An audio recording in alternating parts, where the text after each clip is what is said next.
What's up, y'all, man? It's a trip how you guys get in here before I'm even in here. The StreamYard's pretty weird, man. My bad, y'all.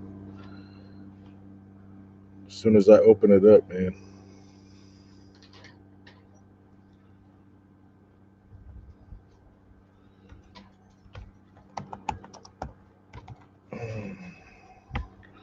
You guys still in here or what?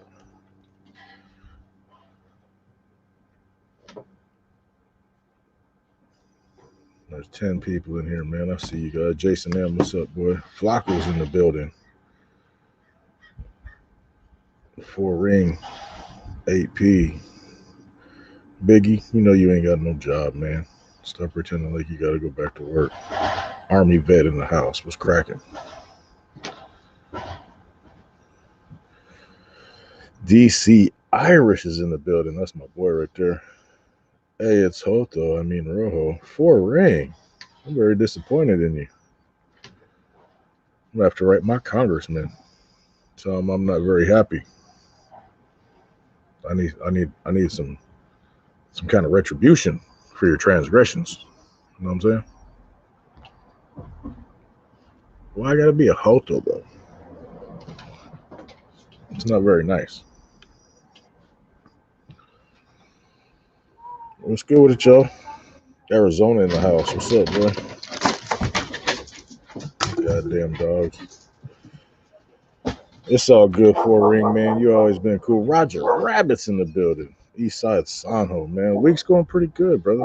I have no complaints. Not thus far, anyway. Man, who cares, man, if I had to complain or not? Nobody gives a shit. Who is Triple OG? You guys are talking about that guy that used to have a channel who used to talk shit?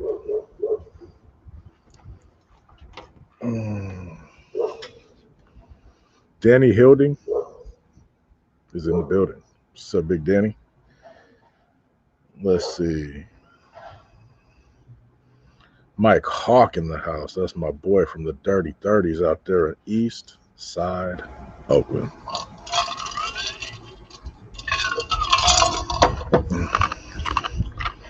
AC Ibarra, man. What's up, boy? What happened to Boxer from Selma? He walked away, man. That's the last I heard of him, man. He hung up his work boots for some reason. T Moss is in the building talking about his weaves all fucked up. Gabriel, that'll be on Monday, my man. Eddie, what's up, boy? I spotted your boy Big Con at the casino, aggressive panhandling. He stung me for sauce. Who's Big Con? I don't even know who that is. So I think it's kind of jumping the gun to call him my boy. Who is that, Eddie? Share the knowledge, man. What y'all making for dinner tonight? Yeah, Phil V, man. If hey Flacco, if you're still on here, man, tell Phil V what happened with Boxer from Selma. Rojo not getting notifications again. Yeah, hey, I'm using StreamYard tonight, and it's a little different from YouTube. As soon as I opened StreamYard, I guess it said I was live because there was like 15 people in here already. Pittsburgh, Big Con.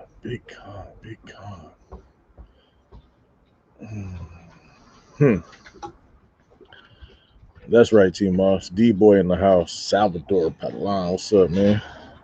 What's going on the grill this weekend? Man, I haven't thought that far ahead yet, man, but I'm going to do something, man. I was thinking about, how they got big-ass turkey breasts. I was thinking about smoking one of them bad boys. D-Boy, man, I'd like to, man. You sending me a ticket? You send me a ticket, man, I'll go, bro. I know who you're talking about, bro. No shit, huh? Where'd you see him at, Eddie? All things said, since you're making barbecue chicken and count on the cob and fresh peaches. Oh no! Okay, man, I don't like that dude at all, bro. Where'd you see him at? I want to give him something too to help him out. Can't stand that dude, bro. That's the biggest. That's like the county jail version of Triple OG. That's the biggest cell soldier I ever seen in my life. Oh, let's see, Joe, man, what's up, Joe? How you doing, my man? Mr. Toko in the house. I'm on a KC game though. Oh, that's the good game. Is that right, Eddie? Homeless, huh? Yeah, that checks out, bro. That dude wolfed so much shit behind the door one time that the deputies ended up going to his cell. They seen him stash something. They told him to hand it over. He said, nah, they went in there and beat the brakes off of him, bro. They pulled more contraband out of that boy's cell than I ever seen in my life. He had like a piece of wood like this big that he stripped off one of them desks in Martinez. Martinez got these desks, man. They're almost, like a student desk. They're really nice actually for jail. And he broke like a 3-foot piece off that thing and had it sharpened to a point. Like he thought he was hunting buffalo back in the 1600s or something. But yeah,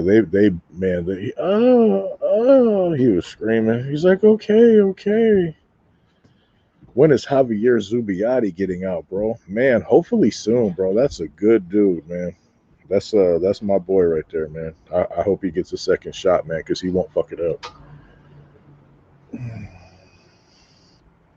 Yeah, no doubt, Eddie, bro. He was self-soldiering the mess out of me. I'm like, man, like there was a deputy in there that was really cool with me. You know what I mean? He was a former Marine. You know what I'm saying? And I was a module worker, man. So I had a lot of interactions with him, and he would let me do stuff to people. You know what I mean? Because I hooked him up on a person that liked to touch people he shouldn't touch one time. You know what I'm saying? He popped that dude out, and me and my boy handled that for him. And so I had told him, I'm like, hey, when you go up to do pill call, could you leave that door pop for me? Because that dude was self-soldiering. I get like from 8-9 feet away, he slammed the door and was flipping me off and shit. I'm like, bro, yeah, I don't like that dude, bro. T-Moss, that's right. Yeah, he has no brain though whatsoever, zero. Daytime zombie gaming. What's up, Rome in the house? What's up, boy? What's up, bro? Tapping in from the East Coast. I see you, Wayne, Montana. Hey, make sure y'all hit them likes for me, man. We only got 58 people in here, man. This StreamYard don't promote it correctly sometimes. Sometimes it does, sometimes it doesn't. What's up, Andy? How you doing, brother? I caught the bus High Desert with Flacco when he started his bid. I believe it was 99. We went to the AR level 3. Which Flacco, Eddie? Which Flacco are you talking about? Yeah, you can't be talking about Zubiotti because Zubiotti was in the Bay. Yeah, I don't know who you're talking about. Hey, thank you, Danny. Yeah, man, hit them likes for me, man. Let's get this out here. Get this out on the YouTube world.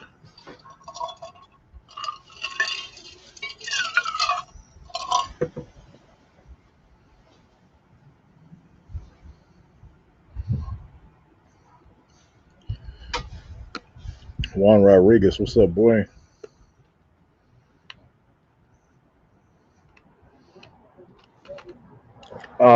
Man, when I met Flacco, he was validated already, but we were in the hole together in Quentin in '96, and he had never been anywhere else besides Quentin. I mean, he don't get me wrong, he did a term before he got validated, but in 90 any time past 96, he was definitely in Pelican Bay shoe. Louis Saldana, what's up? That's right. I see you, brother. I always like the lives and great content. Hey, appreciate you, Wayne Montana. Miss T in the house. Probably in a couple weeks. Yeah, Christian, definitely, no doubt. I paroled in October of '08, and I did a little county bid in like 2015, I think. But last time I was in prison was October of '08.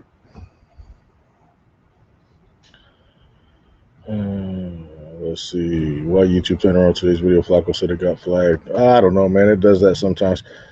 There ain't no telling. It used to do it to us like every video, but that was like the first time in a few months that happened. Ribeyes, that's right, AC. Navarro, what'd you say? Who are you talking about, Senior Rojo? Talking about Flacco from Santa Rosa. The one mini biker, appreciate you. Espanola, Mexico, New Mexico. I see you, Joe Geigels. Collectors. Hey, right on, Danny. I seen you come on convicted horse a while ago on Miss T's. Let's see. How much time have you done total, Rojo? Man, about 14 of them, bro. 14 years, probably. I've never crossed AFLV. No, I have never. I haven't. I appreciate it, Renee. Sorry I missed that. What was the fight card looking like? It's looking good, short day. It's looking good. You know Flacco Joe, Eminem partner. No, I know who you're talking about. I don't know him personally. I know who he is though. Dallas, Texas in the house. Were you in San Quentin in 02? Briefly. Nah, was it 02? No, man. I think the last time I was in Quentin was, bro, I don't think I was there in 02. Maybe 2000. I might have been in 2001, but I want to say 2000 or 2001. The Machina, no, not today, brother. Let's start that Monday. Let's see, 14 bullets. I see you, Flocks. Order the when you were at your peak. How much were you benching? I broke 500, man. I hit 505 one time. That was my best ever. That's with no touching. I had spotters, obviously, but they didn't touch it whatsoever, all the way up, all the way down. Let's see, tell Boxer he better not wear a watch to the fight. You already know what you have to do. Oh man, Amen's got that covered, bro. You know Amen's about that action. He enjoys his timepiece collection, bro. I heard he's got like 48 timepieces. Dude, is Gunner gonna fight Crazy Stories? No, Crazy Stories ain't gonna fight, bro. He's too unpredictable, man. Like Gunner would fight him for sure. You know what I mean? And don't get it twisted. I like Crazy Stories. Like there's trolls I don't like. Like I didn't like Triple OG. You know what I mean? Because he just wanted to get injured. You know what I'm saying? But Crazy Stories entertains me. You know what I mean? Like I don't mind the trolls that are entertaining, talking shit, whatever. They're great. Savage, great. You know what I'm saying? There's just some people, bro, that just I envision my whole fist going like all the way through their mouth and out the back of their brainstem. You know what I'm saying? Oh, no doubt, Renee, for sure. OG's back already, huh? Well, that's interesting. What are your thoughts on a Bowflex? I've never messed with one, bro, so I really can't give you an honest opinion. I like free weights personally, but that's what I came up. I was back in prison when they still had weights, man, so I kind of got used to the free weights. I can talk. You can't talk English? No, I talk American. There was a what'd you just say? There was a fight that broke off between the Northern and Southerners in '02. Just want to see if you knew anything about it with the correction officer committing suicide. No, man, I'm not up on that one, Roger Rabbit, unfortunately. Um, Julie, I will answer that soon, probably. Appreciate you, Joe. I appreciate that. Do you have any paranormal stories from prison? No, man, I don't, man. I don't. I'm not gonna make up nothing just to sound cool, but Big Bad Manteca in the house. That's the homie cartoon right there. I see you, boy. Let's see, crazy story. Try so hard. I don't know him. I just know him. Hey, he makes me laugh though, Eddie, bro. His shit's funny. He'll look at the damn what you call it at the camera and be like he's gonna beat up the camera. I like him, bro. Crazy stories can talk shit about me anytime. Oh, okay. Thank you, Jason. Yeah, I wouldn't think so. I would like to catch a fade with OG. I'd like to watch you run that, bro. I won't even jump in unless you start losing. Then we'll mollywop. Do weird things to that dude, bro. Was there fools using roids in the Pinta? Not to my knowledge.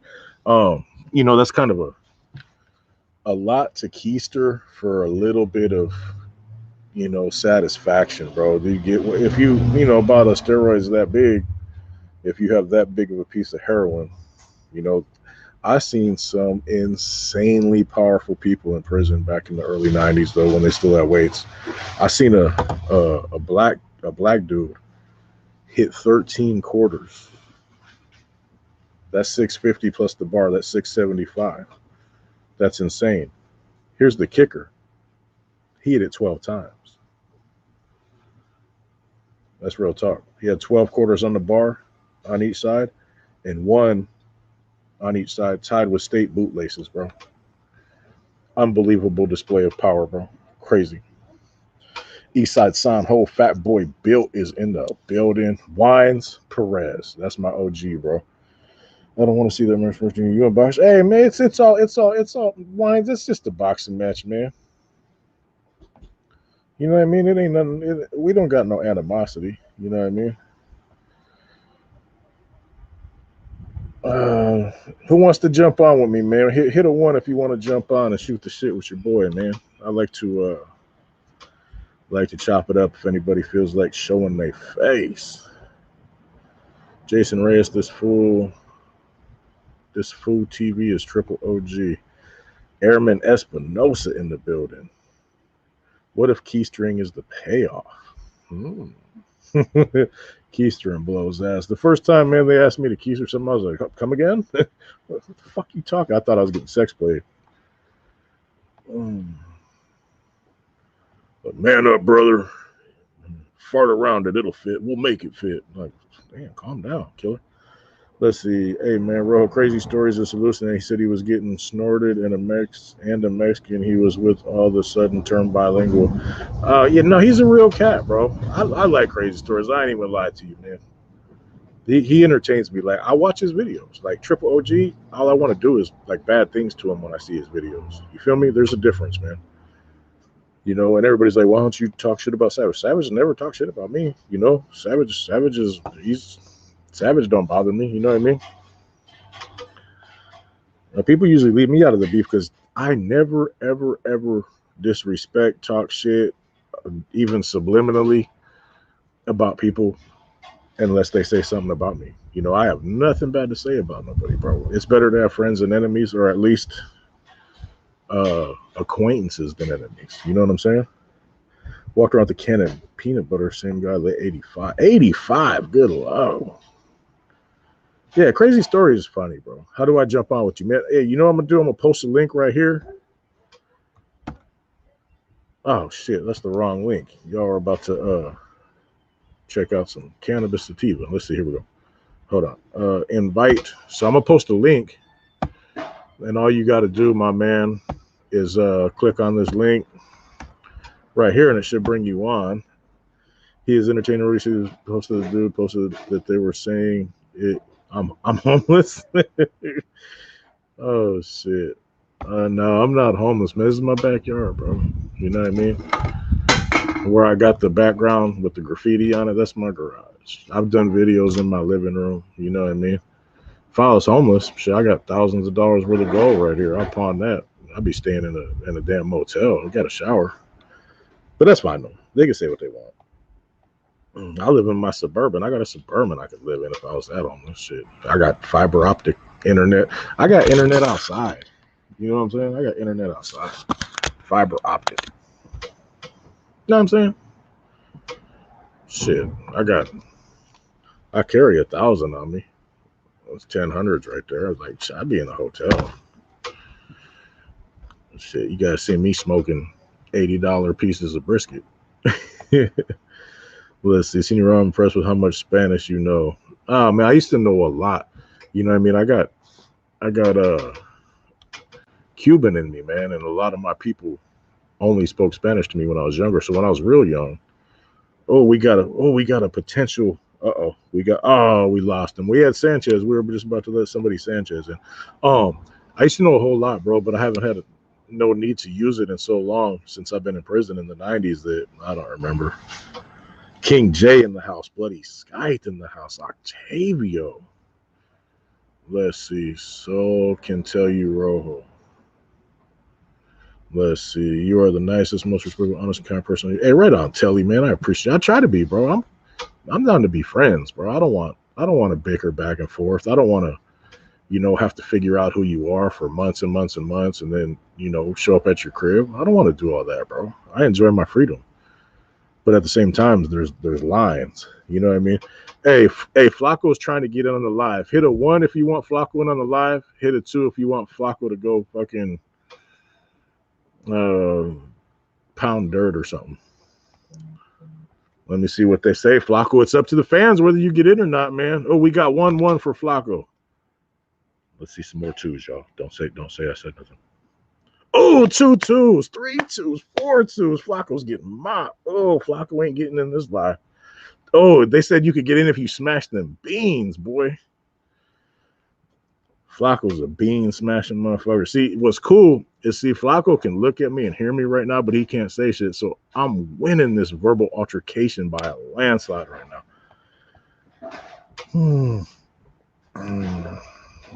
Oh, Flacco.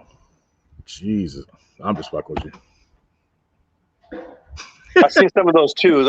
Some of those people, you remember? Hey, you're thinking. Yeah, you're taking a mental. I'm photogenic in my mind. You know, I remember everything, right? So I'm remembering everybody that put two. Hey, Night Owl, Conejo, I'm stripping them of everything they got, man. That's right. What's cracking, Tony Rodriguez? Thank you, bro. That's some easy cash for you, bro. Well, not easy, but you got cash coming.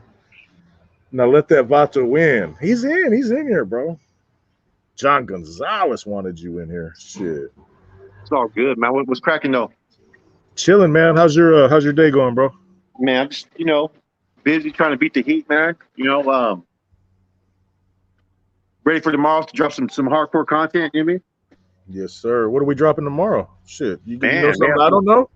Yeah, maybe I can't expose it, man. I mean, maybe one of those ones that'll finally get us to go viral. You know what I mean? Yes, sir. Hey, y'all smash that like button for your boy Rojo one time, man. I'd appreciate it. Nampa, Idaho was in the building. Boxer, remember me after 12 months of no contact. These fools don't forget nothing. Oh yeah, no doubt. That's bro, man. I used to have to watch and monitor my environment in prison so hard, bro, that man, I knew all the other races CDC numbers or group segments. I knew their CDC numbers, bro. Sir Juju was in the house. So I mean, it just comes natural, man, with the training we've had. A lot of people think being in a gang is all about gang banging. Well, being in one of the bigger groups isn't like being in a gang. It's a whole different thing. Any spills on Salinas versus Fresno? That's a good question, Joaquin Stanislaus. You know what I mean? Remember, oh man, that's a cold one right there, man.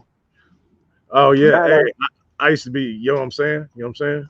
You know what I mean? That's why I used to do that is because I was uncomfortable talking to the camera. You know what I mean? You know what it is that we were doing everything raw though, man, and we were getting comfortable with the viewers and listeners and stuff. You know what I mean? I still will talk sometimes and stutter a little bit, but if I'm in person in a group and on the spot, someone asks me a question, I can free flow all damn day. Valeria is in the building. Rojo versus OG street fight. Jolly Green Giant, bring it. Hey, to keep it totally 100 YouTube TV, man, I would pay to be able to fight that dude. Straight up. But he's probably a little chump, bro, to be straight up. You know what I'm saying? Both of you guys stand up, guys. Appreciate you, John. We try to do our best. Richard Morales, gracias. Were there any Merced homeboys that had status in there with you guys? If so, who? Not that I remember off the top of my head. There's definitely been some homeboys. I'm trying to think of any homeboys from Merced, man. Like mostly Merced. That way, Modesto, Stockton, LMV, Frisco. I see you, brother. I appreciate that, man. He said 2. Oh, you're cold, bro. Who was Flacco fighting? You want me to tell you guys a secret? I'm gonna tell you guys who Flacco's fighting. Flacco's gonna stick his head up his ass and fight for air.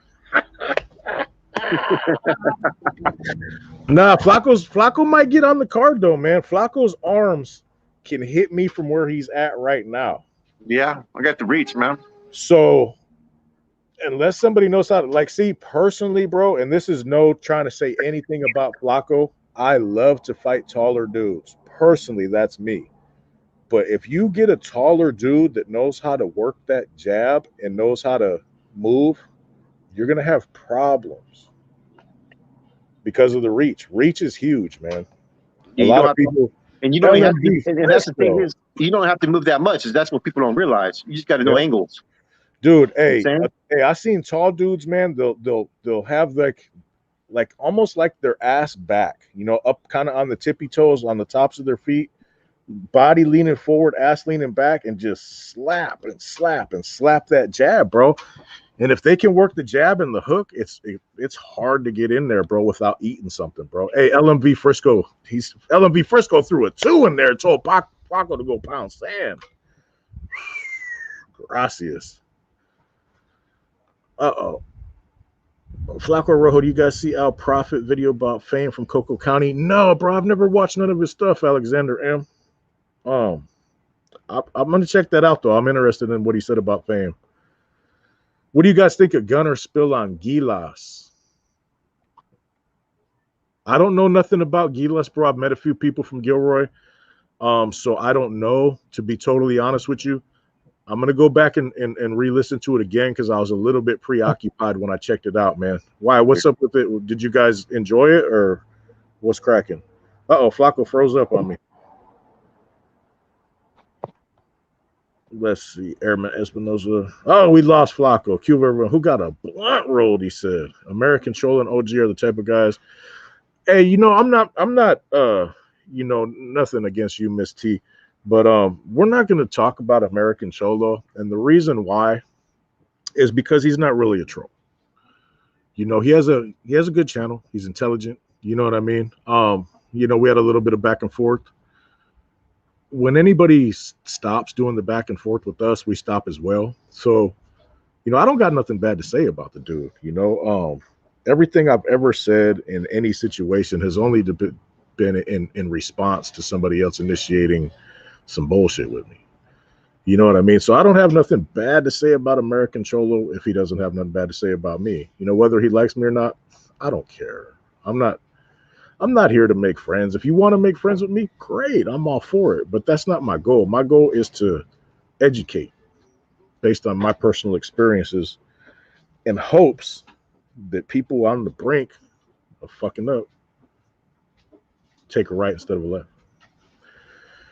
Any running or any rival prison gangs on the outside? I mean, you know, as being under the Northern umbrella, you know, whether it be North, NR, and F, we'd run into Southsiders and stuff. My thing, I never, you know, where I was from, bro, we were more into selling dope and stuff. We weren't banging like that. You know what I mean? If we had a personal issue with one of them, yeah. And a couple times we went looking for them, but it was in response to things that they did. I was selling dope, bro. I wasn't gang banging like that. You know what I mean? I've always been, you know, I started hanging out with homeboys when I was 17, barely 18. You know what I mean? By the time I was 21, I was already NF. So, there's as being in the organizations, you're not really a banger, bro. You're doing other things, you know. So, a lot of them years I was locked up too. You know, so from the time that I started kicking it with the homeboys until I became, let's call it a professional, I was only on the streets like 6 months, you know. But yeah, that's that. But yeah, in my life, bro, my philosophy is don't fuck with me and I won't fuck with you. You know, so that applies to whatever. You know, we got damn near 200 deep in here with only 50 likes. Man, y'all hit the like for me, y'all. Don't get me wrong, I like the super chats and everything, but the likes, they help out a lot. It gets other people to know to come on and, you know, what kind of vape device do you have, Rojo? This is a Smock. This one's a Pro Color. I can't read the model number. I've had it for a while. But it's just your standard, you know, nothing fancy. You know what I mean? Let's see. What kind of... All right, I got to catch up on these comments. I'm way behind because I was gabbing too much. Flaco Rojo, do you see the video? No, I did not, Alexander. I appreciate your content in comparison to others because y'all watch what y'all say and you speak specifically instead of just putting out nonsense. Appreciate that, nothing stranger. Appreciate that. What's the tallest Norteño in the pen? Flaco. Hey, there was this dude, Largo, too. I think he was out of Gilroy. Was he out of Gilroy? He was a tall motherfucker, too. I don't know exactly how tall he was. Rude Boy is in the house. Is Toto still going to box? No, he's not. True, you guys just proved that against Pacquiao, right? Who's clowning Valeria? We don't clown Valeria. Do you guys know of any gangs coming to the East Coast and doing anything? Do you guys know of any gangs coming to the East Coast? Man, the Southerners, man, they spread out there. MS-13, 18th Street. and multiple others. There's Northerners. Watch out, Rojo. There's gonna get me, Paul. Gracias. I got 160-pound Presa Canario right here. Look, I'll show you. And I got 110-pound Bull Mastiff American Bulldog right there. We ain't gonna let nothing happen to me. You gotta shoot me from way over there. You feel me? Just saying. And he spills on Delano NF. Oh man, Joaquin. Hey, do me a favor. When you guys want me to touch a specific subject, my brain's scattered. You know what I mean? I'm an in the moment kind of dude. Maybe I got early onset Alzheimer's. I don't know, but I don't remember shit. So DM me, Instagram, A Convict's Perspective, and that way it's there because I go through it a lot all day. And I'll remind myself. Is V5? I don't know what V500 is. Big Lazy. Al had a lot of misinformation. Board in Gila, so I got to check it out. That's right, Wino. I'm late to the party. What happened with Toro? Is it true that Airman? Unfortunately, it is, brother. Flock was going to fight a PT Cruiser, he says. Gangster from Gilas had an old lady named Sandra once upon a time. The homie Josh was in the house, man. Hey, Josh, you want to jump on, man? I'll put the link out here. I mean, don't feel obligated to it all, but if you feel like jumping on, bro, I posted the link. Okay, hey, excuse me for all you people I missed. I'm gonna catch up real quick. My bad, because I am way behind in the times. Wow, good lord, you guys are 220 people in the house. That's right. Val, caught his cat. This fool TV now has a YouTube TV. Barely made the account an hour ago. Started talking. Oh well, you know. People are gonna talk shit. You ever been to Brave Bull? No, I haven't. I never even heard of it. Big Flocks wants in. Well, I mean, Big Flock shouldn't be playing around all the time, and he'd be in here right now. But he got in trouble because he forgot to vacuum today. And she's like, you get this vacuuming done, and then you could go on YouTube again. You're on timeout. Can you talk about the NF war with MS-13? Good Lord, Joaquin. Good Lord. Let's see. Vario 500, Gilroy Old Hood, they still around. Oh, okay. Stimmy OG in the house. Let's see. Any stories about fame? You know, I met the man. He was an interesting cat, Kobe Phillips. I was in the hole with him in Martinez, and he was aspiring to be AB at the time. And that's the only interaction I really ever had with them dudes. And for me and him being on-site enemies, he was cool. I mean, that's all I can really say. He was real cool. You know, I used to be at his door all the time talking because we were like really the only gangsters in there. You know what I mean? Everybody else in there was kind of on a whole different level, man. So we had a lot in common. You know what I'm saying? So are you tougher than males? Man, I'd like to think so, but I'm a legend in my own mind as well. For the vacuum joke, bro. Art Alvarez, that's right. Why? So yeah, I mean, that's the only interaction I've really ever had with them dudes, man. Our politics haven't crossed or our paths. So yeah, that's what I heard, Paul G. Danny Hilton in the building, Salisbury Road, just getting hey, CEO of Annoying Cholos. What's up, boy? No face, no case in the house. That's right. I have no idea what Valeria Perez looks like. That's her picture right there on her little thumbnail, brother. Oh, man. Valeria's putting a hit on somebody. What's up? Moreno Valley in the house. I see you, Danny. Damn chickens. My neighbor can't control his chickens. They spend more time shitting in my yard than his. It's all good, Joaquin, for sure. Hey, bro, please though, man, all bullshit aside, if you got serious stuff you want me to discuss, hit me on that DM on Instagram, bro. Because I'll forget what you said 10 minutes from now. Real talk. Not to be rude, bro, but my short-term memory shot. Like I'm a pothead and I don't even smoke. Let's see, Los Banos is in the house. Mr. Raider 81, I see you, boy. Paul G. Press 1 if you want to see Valeria join the live 880J. Said, oh, man, you guys are going to get 1,000 ones on here right now. Dallas, Texas. I see you, Cesar. Vegas, Sin City, Vanquish 702. Yeah, look at all them ones.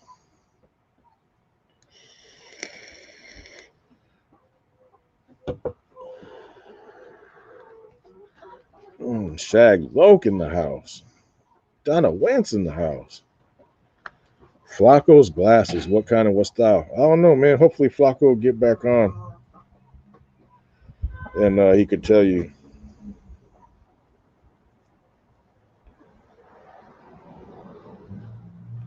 Excuse me 1 second, man. I'm answering Gunner real quick.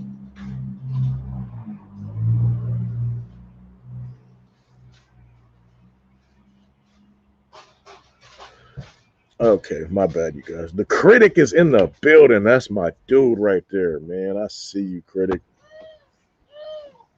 That's my boy. He's got them eyes on me, making sure I don't fuck up. Put on a red tank top and jump on the live. Northeast Los, 49ers all day, Raider killers. Man, why you want to do me like that, bruh? I wouldn't bet on the Raiders to beat the Niners either. He's doing the dishes. Hell yeah, he had to vacuum, do the dishes, or he don't get no supper. How many 22 counts can you do right now? Stone Cold, man, I could probably tear off, probably 25 of them, to be totally honest. Alexio Garcia, thank you, bro. I appreciate you. Not very many, Stone Cold. Not very many, man. Who knows, though, bro? Man, maybe one day I'll do it just to see. I haven't done burpees in a long time. Like, I've shown people how to do them, but just like 2 or 3 here and there. I can't stand burpees, bro. I hate them. And it's not even that, they get you tired or nothing like that. Because I used to run, bro. You know what I mean? It's just I don't like them, bro. I don't like them things, bro. Anything people make you do, you tend not to like them as you get older. Them Tremble for thousands. Oh, good Lord, Eddie. Good God. If you were somebody else, I'd block you for that. But I know you. That's the cold shit, Eddie. Good God. Damn, I don't even know what to say. Let's see. Mr. Raider, nothing finer than. Oh, come on, Valeria. Rojo catching a one-way Uber to the fight. Leaving in the ambulance, he says. Shit. The odds of that are kind of slim. You know what I mean? I'm not saying I'm going to win. You know what I mean? Or anything. I'm not going to talk shit. Because that's my boy, for one. And for two, we're going to fight soon. There's no reason to talk shit. But an ambulance, bro, from boxing gloves? Hey, I mean, stranger shit has happened. William Smith. Yeah, I mean, those are all really, really old, and only one of them were accurate, bro. I'm not tripping on that, bro. He could put out anything he wants. You know what I mean? For sure. One of them was accurate though. Where is the brisket? Man, good lord. I love burpees. Sam, are you telling a story? Sam, you're fibbing. No, hey, I met some homeboys. Hey, my boy Mousy from Daly City, bro. He loves them burpees, man. He's crazy. He's like 100 years old too, still knocking out them burpees. Alexander M. Not as no. I mean, it's not that serious, man. It's more specific than that. It's not like Crip and Northern or on site or nothing like that. Damn, this dude Hector Guzman just called me a chomo. That's terrible. Yeah, your mama. That's messed up. Navy SEALs, my boy. That's right. Oh yeah. Let's see. Push-up equivalent for the legs. Squats, brother. 880J in the building. Yeah, that Niner Raider game is going to be good no matter who wins, bro. I mean, that's awesome, bro. Like, see, I'm not one of them. A lot of Raider fans hate the Niners. I'm not like that, man. I don't like the Cowboys.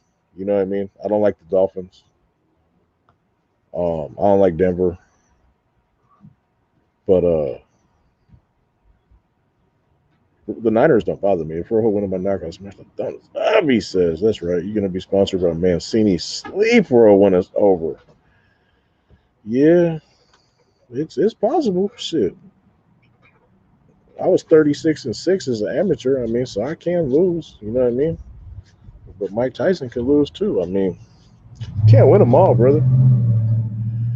Did you get jumped into the Norte? No, I put in work to get in jail. I'm married to a chola from Jalisco. That's right, Paul G. That's right, Mr. Raider. Hey, Raider 81. No doubt. And when somebody Leslie begs you for first model to press the like button wins the golden ticket. I guess that's better than the golden shower king. No. Art Alvarez, man. Thank you for joining, brother. Appreciate you, man. Pull-ups and dips versus I love dips, man. My push strength is so much disproportionately stronger than my pull strength. You know what I mean? Angel Hernandez, boy. Conejo 600. Oh, man. You got to look in the comments. You need the keys? Where are you going? Oh, just right there? Here. You can come say hi? You guys want to see Big Thunder in the building? Big Thunder. What's the wrong song going to be? Man, hey, B. Rivera, man, I didn't even think about that, man. I was supposed to think about that yesterday, and I didn't think so. Maybe 50 Cent, Many Men. I don't know. Did you ever cheat during workouts or lose count? Me and Porky was some good cheating motherfuckers in Pelican Bay, bro. I ain't even going to lie. Porky be over there kicking on the floor. You know what I mean? Lost count? Man, no, not really. I've never lost count, bro. I like the way you keep your cool with all the knuckleheads out there. Their negativity. What can you do, Danny? You know what I mean? I wouldn't keep my cool if they were in my face. You know what I mean? But as far as there's no point, man. They see me at the store, what they're gonna do is be like, "Oh shit, I hope you don't know it's me," and not even acknowledge me. So it's not it's irrelevant, really. Rojo, do you have any idea who Triple OG is? Yes, we do know for sure. I'm not. I'm serious. I enjoy burpees. I feel filtered. Hey, that's good, Sam. Hey, that's good. Hey, they'll keep you in shape. You know, they will definitely keep you in shape. How much can you bench right now, Rojo? I don't know. Probably 350. Maybe a little more. I'll max out sometime next week, man. I'll let you know if I can find somebody to spot me. Do you ever shart themselves while working out? Hey, not that I've ever noticed. Alexander M. I'm sure it's happened. You know, motherfucker not feeling too good, had too much coffee or whatnot, getting up there in age. I've never seen it though, personally, but it's happened. There's no doubt about it. Oh, that's right. Valeria says she's down. That's right. Oh, the critic. You're not no Cowboy fan critic, man. Come on, bro. Stunner the Gunner. Is that my boy? The name starts with a P? Let's see. I'm just making fun of the Niners, but of course I'll support any Bay Area team. Likewise, man. As long as the Niners aren't playing the Raiders, you know, I'm hoping the Niners win. Hey, you guys remember my homie Josh, Flacco's boy, his old Sully Josh that was on here the other day? That's the homie, man. I think I'm gonna let him in real quick. You guys wanna hear some more game? Homeboy's very intelligent, man. He doesn't tell no lies either. You guys might have some questions for him or something. So here we go, man. Let me know when you're ready, Josh. Just throw me a thumbs up.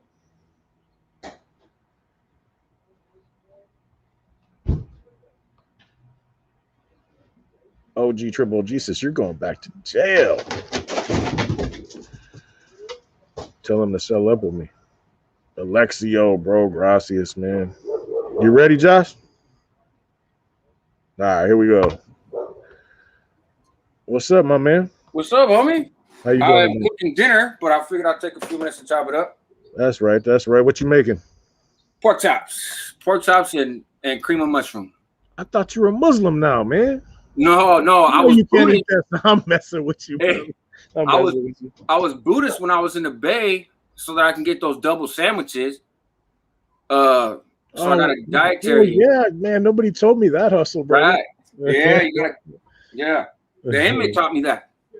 So that's right. Because Cricket from Pico Rivera, I was like, bro, how come you always seem like you get a hell of a lot more food? And it's like they take the meat and they give us like triple portions of everything else. I go, how the fuck you pull that off? He's like, I'm Buddhist, homie. That's why I do yoga. I was like, shit. So I wrote a little thing real quick. Hey, I had a conversion on Buddhist. I converted. That's it. That's right. That's right. Hey, but then they caught on to the hustle. I think everybody started doing it. And they were like, look, man, this is a place filled with quote unquote prison gang members. I don't think all of them are a part of a pacifist belief system. So maybe they got something else up their sleeve. Oh, Alexio, man, I appreciate you, bro. Alexio's dropping them on me, boy. Hey, All right, I caught back up on these comments, man. Mark says, I want my chop. Vertical. Hey, Rojo. What's up, brother? Correct me if I'm wrong, but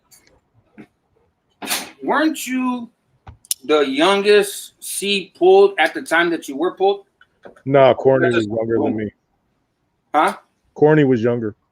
Was he? Yeah, I think there's one or two that were like Juan Gallegos is only older than me by a couple months. You know what I mean?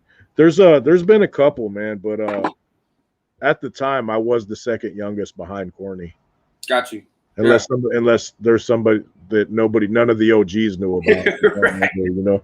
But Corny was only like 19 or something like that, 18, 19, I think. I'll ask Sunday. Pulled in a dinosaur era, so yeah. What does pulled mean, Shag Loke? That means to join a organization when you become more than a Sereno, more than a Norteño, etc. You know what I mean? Yeah. Getting pulled is just joining an organization. We used to think it was fancy. Oh yeah. I'm not a gang member no more. I'm in an organization. That's right. I'm sophisticated. That's it. Wines Perez, I'm not 100% sure on his birthday, brother.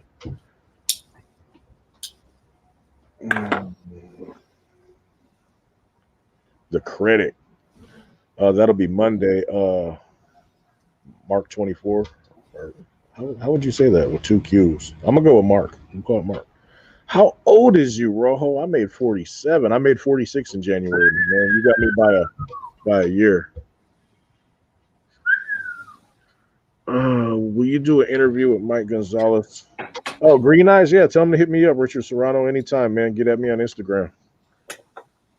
If we're talking about the same dude. CEO of Annoying Cholos making a spread. I treat my brother like Eddie treats his wife. Do you guys ever run into Northerners in the streets?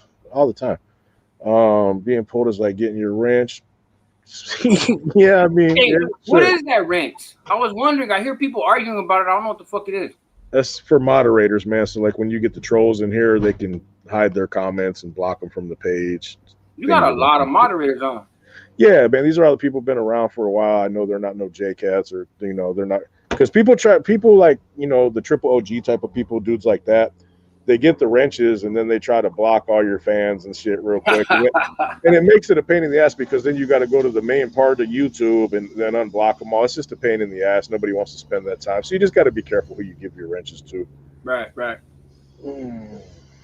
That's good information for the future. Oh, Silento 559. I'm not concerned, brother.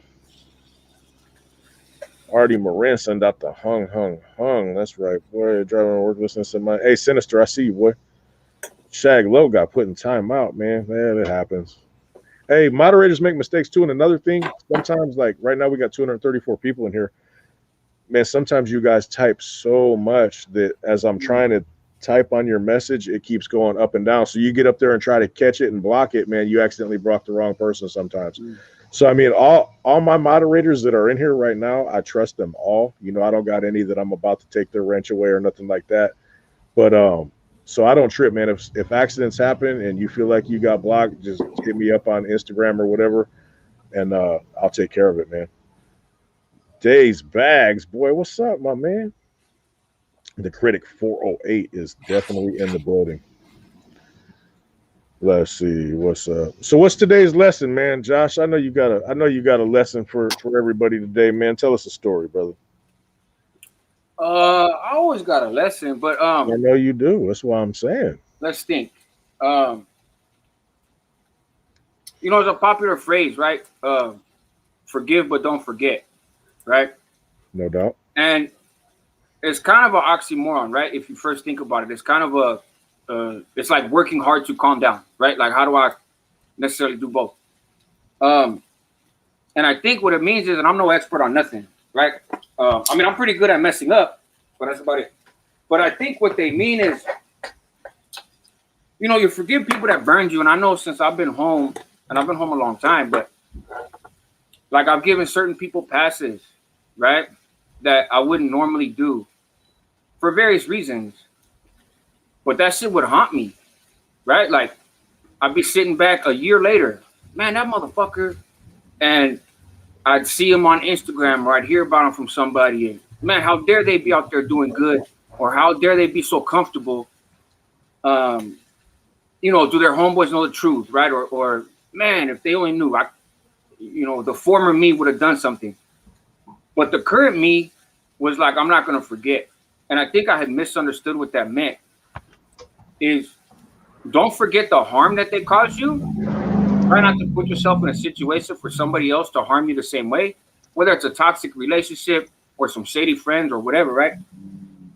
But also, don't let them take up that space in your mind, right? Like in reality, the people that you forgive probably don't give a fuck about you. While you're sitting there stewing over something that happened 5 years ago, they're just out living their life, right? And so they're almost in a sense re-traumatizing you, right? But you're doing it to yourself because you keep playing the tape and keep playing the tape, right?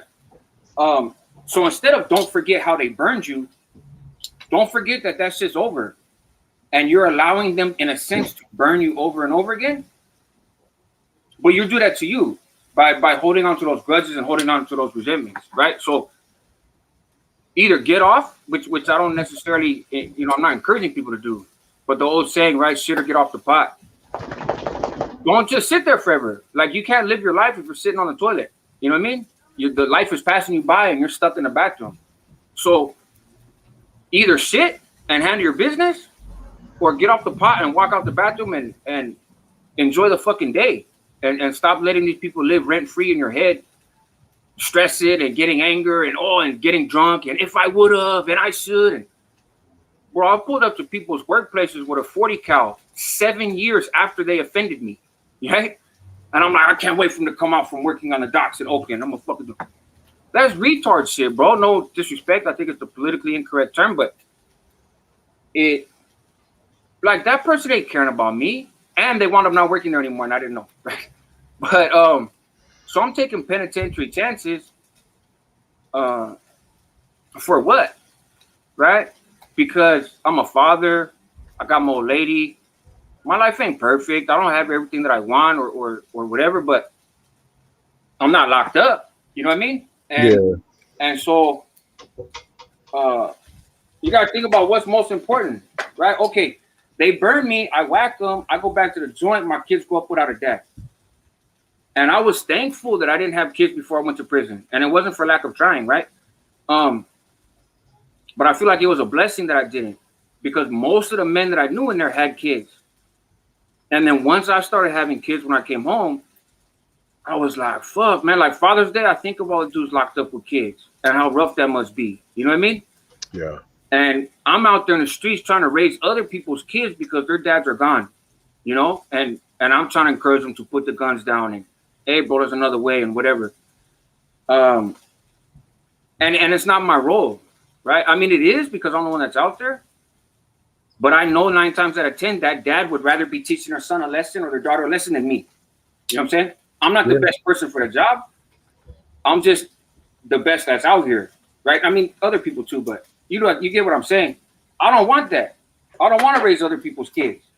You know what I mean? It's hard enough to raise my own. Right.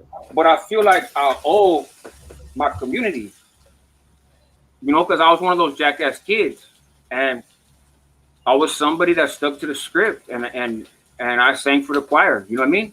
And so I feel a bit of responsibility to help folks. You know, I don't lecture people, but you tell them about your experiences, right? And not just war stories, but the war stories where there's a lesson involved. You know what I mean? Yeah. Where did you learn a lesson to not be a punk, right? You weren't born that way. How'd you learn that? Right? It's here's how I learned it, right? And then boom, boom, boom, and you go through the story, and this is where that got me. I was so much not a punk that I fucking sat in jail for half my life before I was 30 years old. In reality, that's kind of some punk shit, man. Like I left my family hanging. I left my sisters at a key time in their life to kind of fend for themselves. Shit, I had a family member bringing me dope in prison, and I thought that shit was cool. Like, yeah, bro, because I got the plug. You know what I mean? No, that wasn't cool. I'd have been heartbroken had she caught a case. But she was young, and she would do anything I asked her to, and I took advantage of that. You know what I mean? And so I don't want nobody else out here taking advantage of these folks. You know what I'm saying? Yeah, no, that's great wisdom, man. Because hey, you know, when I reflect back, you know, there's people that, you know, I'd like to reach out and touch, you know, to say it the nicest way I can. And you know, some of them go back damn near a decade, you know. Right. And it's Right. like, bro, just like somebody said on the comments, man, they're living in your head rent free. Yeah. But it's hard, bro. You know, you see somebody, you know, that might owe you a few grand, or Right. somebody who had some kind of transgression against you that at the time you were willing to do something really horrible to them. Man, that old train of thought comes back when you see that person, bro, and you just gotta. You're right, bro. I get it, because there's people right now that if I seen them on a trip to the liquor store, bro, I'd probably take flight on them. Right. You know what I mean? And probably for a very legit reason. And that's a downfall, though, bro. You know, you want to get in trouble for something that happened in the 90s, bro, for real. Right. You know? Yeah, it's not easy, and I don't mean to undermine it. I know I came home. I was home like a week, man. Maybe within the first month, right? So obviously I'm still on parole and shit. And my sister wants to introduce me to her new boyfriend, right?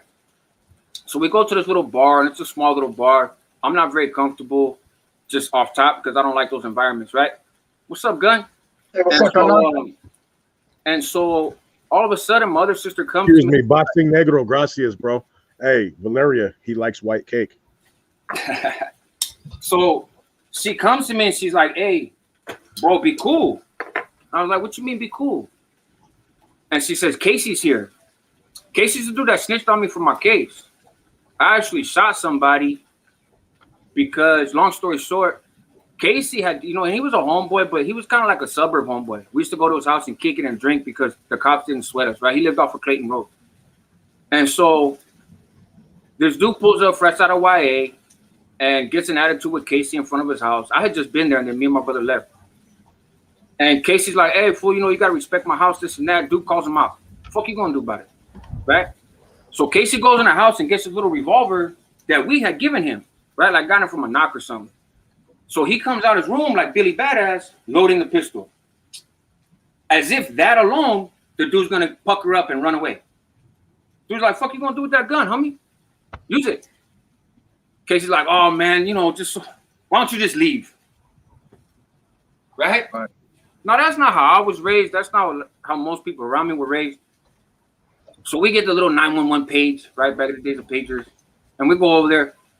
Man, and his story's a little bit different, but in reality, that's what happened, right? And so dude's name is Brian, right? So all of a sudden, Brian starts talking shit. Fuck Rascal, fuck Chino, fuck Casey, fuck. Well, hold on, wait a minute. Why is my name being brought into it? You didn't do that shit when I was there. So like months go by, and these girls want to go to a party, right? So we don't even want to go. We don't know who's throwing it. It's like some white dude in the new areas of Pittsburgh that they were kind of building up, like the new homes. We're over by Willow Pass off the freeway. Yeah, right off Willow Pass on the left, right? And so they're like, "Hey, the dude put flyers everywhere, but he put them in all the hot spots. Like for us, for the Southsiders, for MOB, for everybody, right?" MOB. I was like, "Well, that party's going to be drama." You know what I mean? Yeah. So we pulled up. We got like 5 carloads. We pulled up. I had guns in my car, and I had girls in my car. My brother's behind me with Casey in a minivan, and they don't have no guns, right? The idea is, you know, the girls in the car, maybe I could fly under the radar. So we pulled up, and the homies are like, "Hey, there's a bunch of homies there too." And they're like, hey, fool, they ran out of beer and they're still trying to charge $10 a head. I said, fuck this. But by then we had like 4 cars. And one of the girls, I didn't even recognize dude. One of the girls was like, hey, that's the fool you've been looking for. And he was kissing on his girl, right? And I was like, is that right? And she's like, yeah, I went to school with him. I know for sure it's him. I was like, all right. And I'm flamed up like a jackass, right? Fucking jersey, creased up khakis with all the right?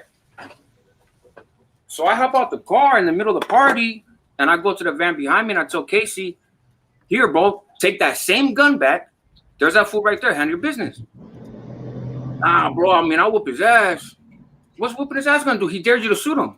When you had a fucking gun, stupid. Get off on him. Nah, bro, I ain't really with all that. I'm like, bro, I'm not gonna stand in the middle of the street and draw straws, right? And so I was like, fuck it, I'll shoot him. So we drive around the block to see if there's any cops. That's what I'm talking about. Because they hide in the cuts, you know what I mean? The cops will hide like a block away from the party. Yeah, no doubt. So I was like, hey, look, bro, we drove around 3 times. There was no hoodas. I was like, this is fucking ridiculous, right? So I come back around. I'm like, hey, fool, dare me to put this in your mouth. You know what I mean? Then he kind of, and I was aiming for his mouth because I have a thing of like getting people symbolically, right? So you're talking shit, I want to shoot you in the mouth. I missed and I hit his neck right here. And it took out his vocal box, his spinal cord, he's a quadriplegic, you know, whatever. Or just the legs is paralyzed now. I think he got feeling back in his arms. I was talking to my brother the other day and I was like, hey, if I pull up in a wheelchair and I shoot him, is that like a drive-by or no? So, anyways, Casey gets picked up for it. Because that night when he pulled a gun on that dude, one of his neighbors seen and called the cops, but the cops never followed up on it. They just made a report. So now this fool ends up shot. They go pick up Casey, right? That fool's telling before he gets to the county, right? It was rascal, blah, blah, blah. So, but the trip is, because I knew he wasn't built for jail, you know? And I'd already done some time, not in prison or YA, but I'd done some time. And so I was like, man. And his mom was crying and everything else. And I was like, dude, I feel bad. Because I don't have a problem going to jail. I'm pretty comfortable with it. I anticipate spending the rest of my life in there anyway. But he's going to have a hard fucking time. And so, and it's not fair because he actually didn't do anything besides pucker up in the neighborhood, you know? But he didn't break a law. Days, bags, gracias, bro. So I actually went to the police station, and they told me everything. They wanted me to come in for an interview. I went in. They knew everything. They knew who was in my car. They knew who was in. Like, they knew so much that I was like, fuck, you guys know I shot him too if you know all this, right? Who was it? What agency? No, what agency? Oh, Pittsburgh Police. And so I'm like, fuck, if they already know all this, they know obviously that I did it. And so I was like, man, it was me. But I didn't know that Casey was telling. There was over 200 witnesses. When I got my paperwork, there was over 200 witnesses. The only one that identified me or my car was him, right? Nobody else. Because, you know, people duck when they hear gunshots. Then they pop their head back up. I was the first car. I was already gone. So like, oh, it was a minivan. Oh, it was a red truck. Oh, it was a green Mustang. Like, but I was already on. And I was like, fuck. And I had to sit in I had to sit in the holding tank of the county for like 2.5 days, bro. Because they had to process Casey out and he was in Q module. And that's when I got stuck in Q module and I wasn't able to go see you in D facility. I don't think I know who Casey is, man. He's a fucking lame. You wouldn't know him. Like he wasn't a factor. His family was cool. His family took my brother in. His family took care of him. His family was good people.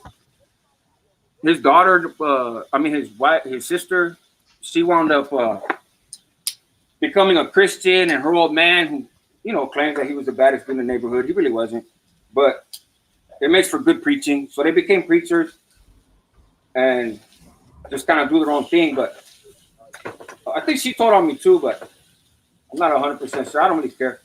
But anyways, so we're at this bar and she's like, hey, I seen Casey.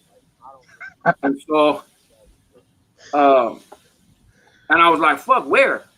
You know what I mean? And so I go walking around the whole bar. And my sister tells her new boyfriend, hey, if people start fighting, just either back up my brother or get out the way, right? And I don't see him. Like, she said he's right there, and I swear to God, I didn't see him. It was as if God himself had put some blinders. Like, and keep in mind, I ain't seen a dude in 10 years. But I'm looking down the bar, and she's like, he's right there. So that's when I took off walking, right? And he's gone, but his homeboys were at a table. And they were like, hey, he's the one who was walking with some dude in a Raider jersey, whatever. That's who he was walking with. And I ran up, I was like, hey, fool, where's Casey at? Oh, he had to go. So you guys know you're fucking with a rat, right? Like, because they're all kind of dressed like they're cool. You know what I mean? Like, they're in the street. And they're not kids. You know what I mean? So I'm like, hey, you know you're fucking with a rat, right? Like, that dude snitched on me, homie. I got the paperwork. He's a piece of shit. And if you rock with him, then I'm going to rock on you, right? Nah, bro, we don't know what you're talking about. He just sells a little weed. I'm like, fuck. And that's that bitterness. How dare he be out here selling weed when I sat in prison? And no doubt. In my right mind, I know that I sat in prison because I shot somebody. Like, I didn't ride the beef for him. But in my mind, he owes me. But I turned myself in. You know what I mean? Like, but he owes me for the disrespect. What'd you end up getting out of that? So we wind up setting up a meeting, right? And I'm like, look, fool, you got to hustle right now, right? And somebody in my family was growing trees. And so we said, look, from now on, you buy your trees from this relative and you sell them and all the profit comes to me. And I worked out like what the minimum wage would be for all the years in prison. And it came out to, you know, a sizable amount of money. And I was like, just give me half that. You know what I mean? And it was still like, you know, tens of thousands of dollars. I was like, take your time, no rush. Don't get busted. You know what I mean?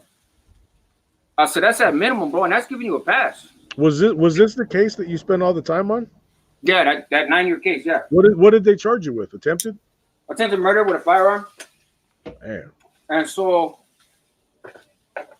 anyways, I wound up seeing him again crossing the street to a restaurant down by Todos Santos Park, Plaza or whatever. And I went home and I cried, bro. Like, I cried like a little baby. Because I wanted to fucking run him over in my little SUV so damn bad. But I didn't want to go back to prison. So I was between a rock and a hard place, right? The time is done. I already did my time for that. Do I want to do more time over the same fucking dude? You know what I mean? Yeah. What do I get out of that? What do I win? But that shit still, up until recently when I kind of got better at taking all the stuff I learned to help other people and started using it to help myself, I had to let that shit go. Is it cool what he did? No. Am I going to go kick it with him and have coffee in the park and our kids play together? Fuck no. Right? And that's snitching. That's the cardinal sin, right, of the streets. But I'm a better person than that. You know what I mean? It's not worth it. So I learned my lesson, right? I don't forget. I know don't fuck around and do crimes with lames, right? And realistically, don't do crimes, period. It would be my advice. But that's it. You know what I'm saying? And it's hard. It's not easy. Well, you have to think of what's important. You know? I could have gone back and been a lifer and fucking went and been a C, and I don't even fucking like most of them. And, you know, like, been really cool and sat in the shoe until the end of hostilities got everybody out. Like, I barely be getting out on my yard right now in the last couple of years. Because I was validated. I've been sitting in a box this whole fucking time. No kids, right? No helping people, no going around the country speaking, no gang expert in court helping people beat cases and get their citizenship. No, none of that. Over what? My What's up, Rascal? What's up with it, bro? You just chilling tonight or what? Josh? Yes, sir. You just chilling tonight or what? Looks like you're cooking something good back there, bro. Yeah, I'm making pork chops with mushroom sauce.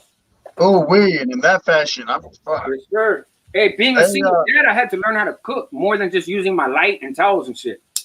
Hey, no more stingers and hot pot stop. No.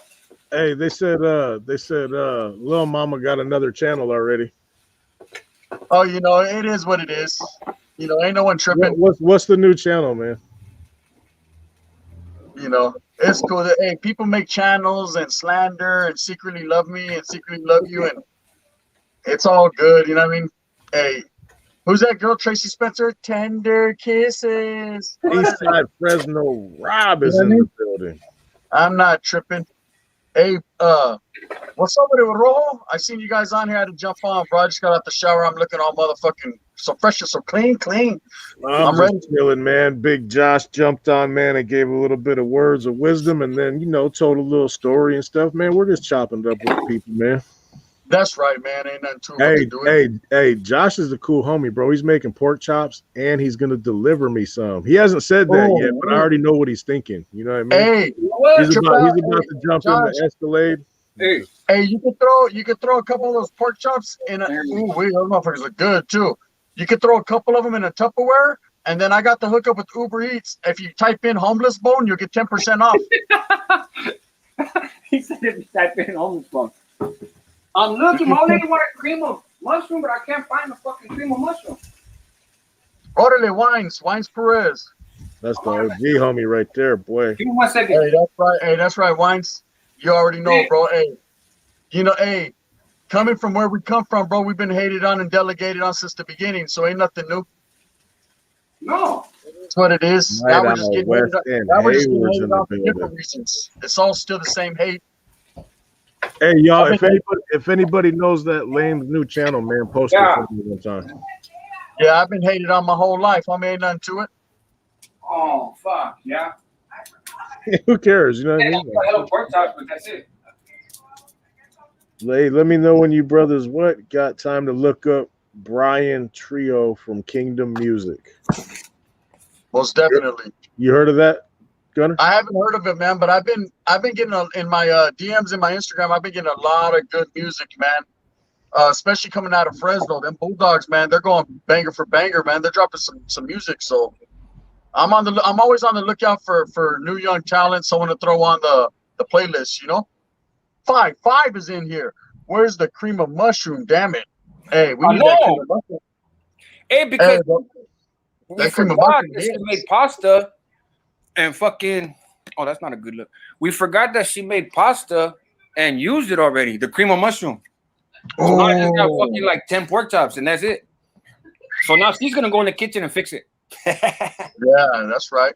I'm not that good of a chef. I could follow a recipe. And I know how to take Saturday's dinner and mix it with Sunday's breakfast and make a fat ass tamal. But hey, I've seen this guy ask this question like 10 times. I'm gonna post it, bro. I just don't understand though. Rojo, Gunther's Collective, have you guys ever encountered a homeboy that would rather wear? That's a very odd question. First of all, look at the thumbnail. And right off the top, you can see something's wrong, right? and then second of all, I would say, I don't know, watch out. Go do a movida, throw some on, go in there, see what the homeboys say about that. That's all I can say. You feel me? Hey, I've never been in that situation, and I never will be. But hey, there's always got to be a first time, so watch it. Handle it. Hey, sometimes you got to go do your own research, Holmes. That's you got. Hey, there's only one way. People. Yeah. They're gonna hit you with the 5-on-5 and then look down. What's up, big whack? On the side, eventually, once they get tired of being used as crash dummies, and it's not even necessarily being used as crash dummies, because most of the youngsters, man, that participate in this shit, they choose to do it out of just like I used to do it, man. I used to have my hand raised all the time. It was out of you were real about it, man. You really truly believe in the cause, and when you truly believe in the indoctrination in the cause, you will be treated with dignity and respect on all levels. You choose to really get in and do it. Back. So there he is. So yeah, that's what it's all about, man. But yeah, eventually everybody will get tired, man, and they'll be on the other side. There's nowhere else to go. Against the grain, man. You guys got to check him out, man. Whack Deuce Against the Grain. That's his channel. What if a youngster skinny jeans to the yard, man? That's that stuff. I never seen them skinny jeans in my day. No. Yeah, I don't even think they got anything smaller than size 36. No. Hey, Flox, you might remember an individual from Stockton. I don't know his current position, so I hesitate to throw his name out there, but he was in Solano with us. And remember, he was going to fucking, I guess you could call it Mongolian, although it was kind of unique because it was coming out the side of his head, not the back, right? Yeah.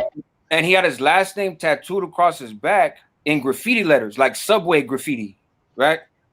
And the older homeboys were looking. They were like, "What the fuck is that? I can't read it." 2112 in the building. And kind of pushed them off to the side a little bit, like, "Man, you're one of them youngsters." You know what I mean? And because they're all fucking super cholos, super cerebral. So hey, I remember we had Mad Dog's nephew was out there, huh, with us. Oh, the dude with the badass breath, yeah. So they called him silent. They called him silent, but the problem was that motherfucker wouldn't stop talking. Oh man, hitting you with that garlic sauce breath, huh? Man. His last name was Keonis. Yeah, he had some gastrointestinal like disease. Yeah, where he had hot breath, bro. That would fucking like, man, it would make your eyes water. My eyes are watering right now just thinking of how hot his fucking breath was. So, but Trip, funny story. When like I said, when we call him silent, man, I don't know. So I go to Vacaville for a surgery. I was a med and return case from Salinas Valley, 270 yard. And I was only supposed to go there to have surgery and come back. I couldn't even bring my property or nothing, right? So first they put me in a fucking dorm. Now I haven't lived in a dorm except like my first week in county. And then I got into it with the Woods and they put me in a cell and I've never been in a dorm since. So I was like, really? And I'm coming off a rocking level 4 yard. Not rocking with each other, but internally, right? And so Silent comes by. He's in my hallway area, right? So he comes by, and you know they got in Vacaville. I don't know if you guys know, but their one wall from the dorm is like little windows, right? And so the window by the door is always busted out, you know, so you can reach and get stuff. And he comes by and go, "Hey, Silent, shoot me some flowers, right? I need some tobacco because I couldn't bring no property." And so I was like, "Shoot me some flowers." Okay, oh, Rascal. And he's talking hella loud, bro. Hella loud, like when they're going to chow in the morning. "Hey, Rascal, hey, you can have the llaves to this whole fucking pinta if you want, bro, because these motherfuckers don't even have HHPs. We don't have nothing. You should take the keys to this whole prison." I'm like, "Fool, shut the fuck up. I don't want to be here." Yeah, he wasn't too smart, man. No, I was like, for one, you're talking way out of turn. Yeah. For two, I'm not staying, homie. I'm going back to Salinas. I'm not staying here. I wound up getting validated there, so I never seen a yard again after that. That was 2000. But, bro, fucking Silent. I was like, hey, they talking big shit in the chat about bad breath right now. There's some good comments in the chat, bro. You see? Bro, that dude was brutal, homie. Brutal. He wasn't. Like, you have to talk like this.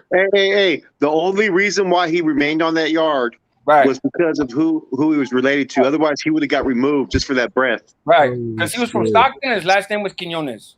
Yep. So it was like, but like you would tell him, "Hey, fool, cover your mouth. Cover your mouth." I don't think he brushed his teeth, bro, for reals, man. Why bother if your fucking breath is hot already? He's probably like, "Fuck it. Who cares? Just wash yourself from the neck down." That's it. You know. God. Oh man, they're who was a character there though? Breath jokes today, boy. Jesus. Hey, he might be out of prison. I wonder if he's gonna watch this YouTube. That's right, Wines. Hey, you should give a shout out to Tito. I'll fucking shout out. I should shoot him, but I'm not with that. We already talked about forgive and forget. Hey, wait. Tito telling DK to post up for him while he got half his body in the cell and half his body out the cell. He's halfway in Danielle's cell, messing around with a chirujo. Yep. Hey, Rojo, you see the sparkle? You see the Oh, Flacco. You see the twinkle in the eyes? There you go, Gunner. Don't get all excited, man. I'm not. This was Solano, bro. I know. Hey, we had this fool Joker. I won't say what city he's from to put him on blast, but this fool Joker was a lifer, and some of you guys might be familiar with this punk. And again, I don't mean it to be in a politically incorrect fashion, but that's what we called him. Rachel from Stockton, whose actual name is Robert, and so the North and South. Wait. No.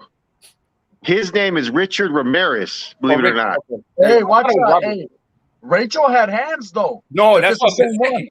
Hey. They sent Little Man from Patterson to take off on her. I heard that he, whatever you want to call him, put hands on Little Man. Bro, no. Rachel had hands. Hey, Rachel was a Golden Glove boxer because she had some family that was really in the mix, and they brought him or her. They brought it up to like try to make it more masculine, you know. Yeah. But so the homies had gotten off with another group segment, on the number 2 yard. So level 3, but number 2 on the side of us. Hey, wait. Gunner knows this Joker. Gunner knows this Joker. He knows him. Okay, so what Joker? So he's kind of dark. He's a lifer. I don't remember his last name. Bob looking Joker, kind of. Oh yeah. Okay. Go ahead. Okay, so he's a lifer, right? Yes, from start. Okay. Well, Oh, fuck you it, guys everybody know knows him, already. huh? Damn, stun of the gunner. Okay, fine. I'm not gonna say it, but so, I'll say it. He came out with some chupetes on his neck, some straight fucking. So Rachel was on the yard. They got off with another group, right? And Rachel was the main one putting it down. Bing, bing, bing, bing, bing, bing, bing, bing. Went to the hole and got kicked to our yard, right? So comes to our yard and is using dope and going around and doing its own thing, right? And so that dude. Hey, Rachel said that I'm a home girl. Right. And I got the homies back. Hey, there was Frankie too, bro, on the integrated 2 yard in the hole in Quentin. Hey, no, so they got him to take off. Had that fool take off on some people because we couldn't get him. For the viewers out there, this was a different time era, guys. They were out there in the yards and they dissociated a little bit more. You know what I mean? Oh, I got another funny story about punks with you with a different group. I'll tell you in a second. But so Rachel goes in a cell and moves in with Joker. Joker comes out with hickeys on his neck, bro. Like there's only one way that happens, homie. You can't do it to yourself. You know what I mean? And so I was getting at, and I think Flocko was a part of this conversation too, but we were getting at the other hermanos on the yard. Like, bro, this is fucking embarrassing. You know what I mean? Scooter was the one that wanted to push it, man. Yeah, I was like, this motherfucker gotta go. Nah, bro, because they got family. What the fuck? Their family's not here, and they're a fucking punk. Like, not a punk as in a coward, right? Because it was anything but a coward. Wait. We wanted to remove Rachel, but we wanted to remove Joker, but keep Rachel. Hey, that's true. Hey, you guys should have had Rachel remove Joker and then remove Rachel. Right. Oh, damn, I wish he was there, Gun. That would have been a good idea. But hey, I was in Salinas Valley, and they had this white Turujo, right? Long fucking blonde hair, like just it was all the way what it was, right? And so it's walking out the building, right? And it's going in the rotunda, and this wood, like a wood with some status on the yard, pulls the punk's hair, right? Yanks the hair. And the punk's like, hey, leave me fuck alone. And he's like, what? And he pulls the hair again. The punk had a coffee mug, a state coffee mug with a little fucking handle on it. Yeah, the little one. It had hot coffee in there, right? So from the little water thing in the day room, like hot fucking scalding water. Turns around, throws it in his fool's face, and tips the shit out of him. Bing, bing, bing, bing, bing, bing. And fucking lays him out, bro. And I was like, oh, man. And so there was no lockdown or nothing, right? But they snatch them both up. And we go out to the yard, and we're laughing about it, right? Actually, no. In that place, no. But went out to the yard. I'm laughing about it.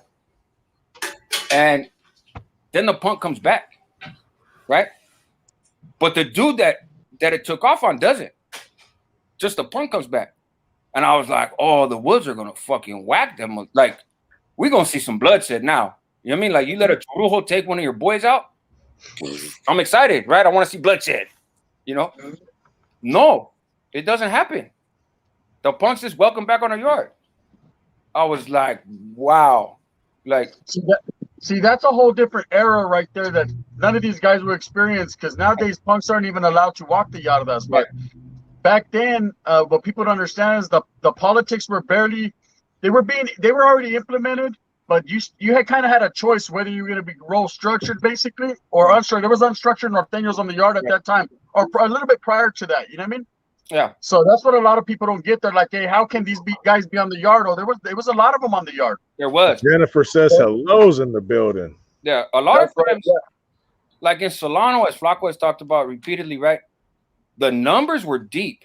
But if you want to be honest about who was really pushing and who was just kind of hanging out, getting a suntan, getting high, the majority were that. The majority were in the latter. So they were just kind of there. Right? Yeah. Like I said, now Salinas was a very different story, right? And there you could not if you were not an hermano, you could turn down a calling to stab somebody, right? You didn't have to use a weapon, so you weren't obligated. But you were obligated to put hands on if you were called on, no matter who you were, right? And so like Solano wasn't like that. Solano, they ask you, and if you said no, they go ask somebody else. I hate that pulling straw shit. And so Salinas, it was a no-go. And they actually tried to cause a mutiny, this little fucking playboy from somewhere, some little town. He tried to cause an uprising to my leadership in Salinas, and it didn't go well for him. But that's a whole nother story. I'll tell that story on my channel because that'll be a good one. Yeah, you know what, Trip out, and that's what I tell everyone. It the basic concepts are the same, but it varies from yarda to yarda. It's never going to be the same because it all depends on who's there at the time, who has the llaves, who's there, what's the mentality of the yard. You'll get a yard with some righteous old school homeboys that've been around, bro, and it's fucking on. That yard right there is on lock. You know what I mean? The homeboys got it going. And then you'll get on a yard with a whole bunch of troops where it's all wild and crazy, and the homeboys are unstructured. They don't really know what they're fucking doing. And then you'll get on a yard where there's a youngster trying to push it, but the older backers are not respecting them because they're trying to do it. So whatever yard you go to, it's going to be different, bro. I've been to a yard where it's fucking solid, bro. And you're like, oh yeah, and all the homeboys are with the business. And you go to another yard where it's chaos, and you're trying to establish, and you know that's what happened in my situation. I got to a yard that it was chaos and trying to establish. They were fighting the feeling, you know. Right. So it's and as being an hermano, you already know it's our responsibility to establish the yards. Right. Right. You know what I mean? So when you get there and the one's not doing it right, then it's your responsibility, your duty to establish that yard. And it's just a lot different nowadays, bro. It is. When I first got to Salinas, mind you, that was only my second main line when they took me to Salinas, right? I've been in a whole probably, I don't know, 4 or 5 months at Solano, right? And so from Flaco and I's incident and then my incident with Tito and the cell, so my points went up. I went to the level 4. The first yard they put me on, and I think I know everything at this time, right? Because I'm pulled, I'm able to teach other people. So I'm thinking, I got this prison shit down. You know what I mean? It ain't that complicated, right? Yeah. And I've been schooled on setting up yards and all that other stuff, but I had no personal experience with it, right? So I go to Salinas, and when I first walk on a yard, I try to find where the homies are at, right? And I can't tell, right? Like it's goofy. And I see a lot of fucking Sureños, right? And I wasn't used to seeing a lot of Sureños. I was like, oh, that big-ass group of Mexicans must be the homies. No, they're not the homies. They actually look like Southsiders, which is cool. I ain't tripping. But where's my folks at? Exactly. So the SEALs walked me on the track, right? And I'm pale as shit, right? Been in a whole 4 or 5 months. So they're walking me to my building, and these woods are following me, these 2 woods.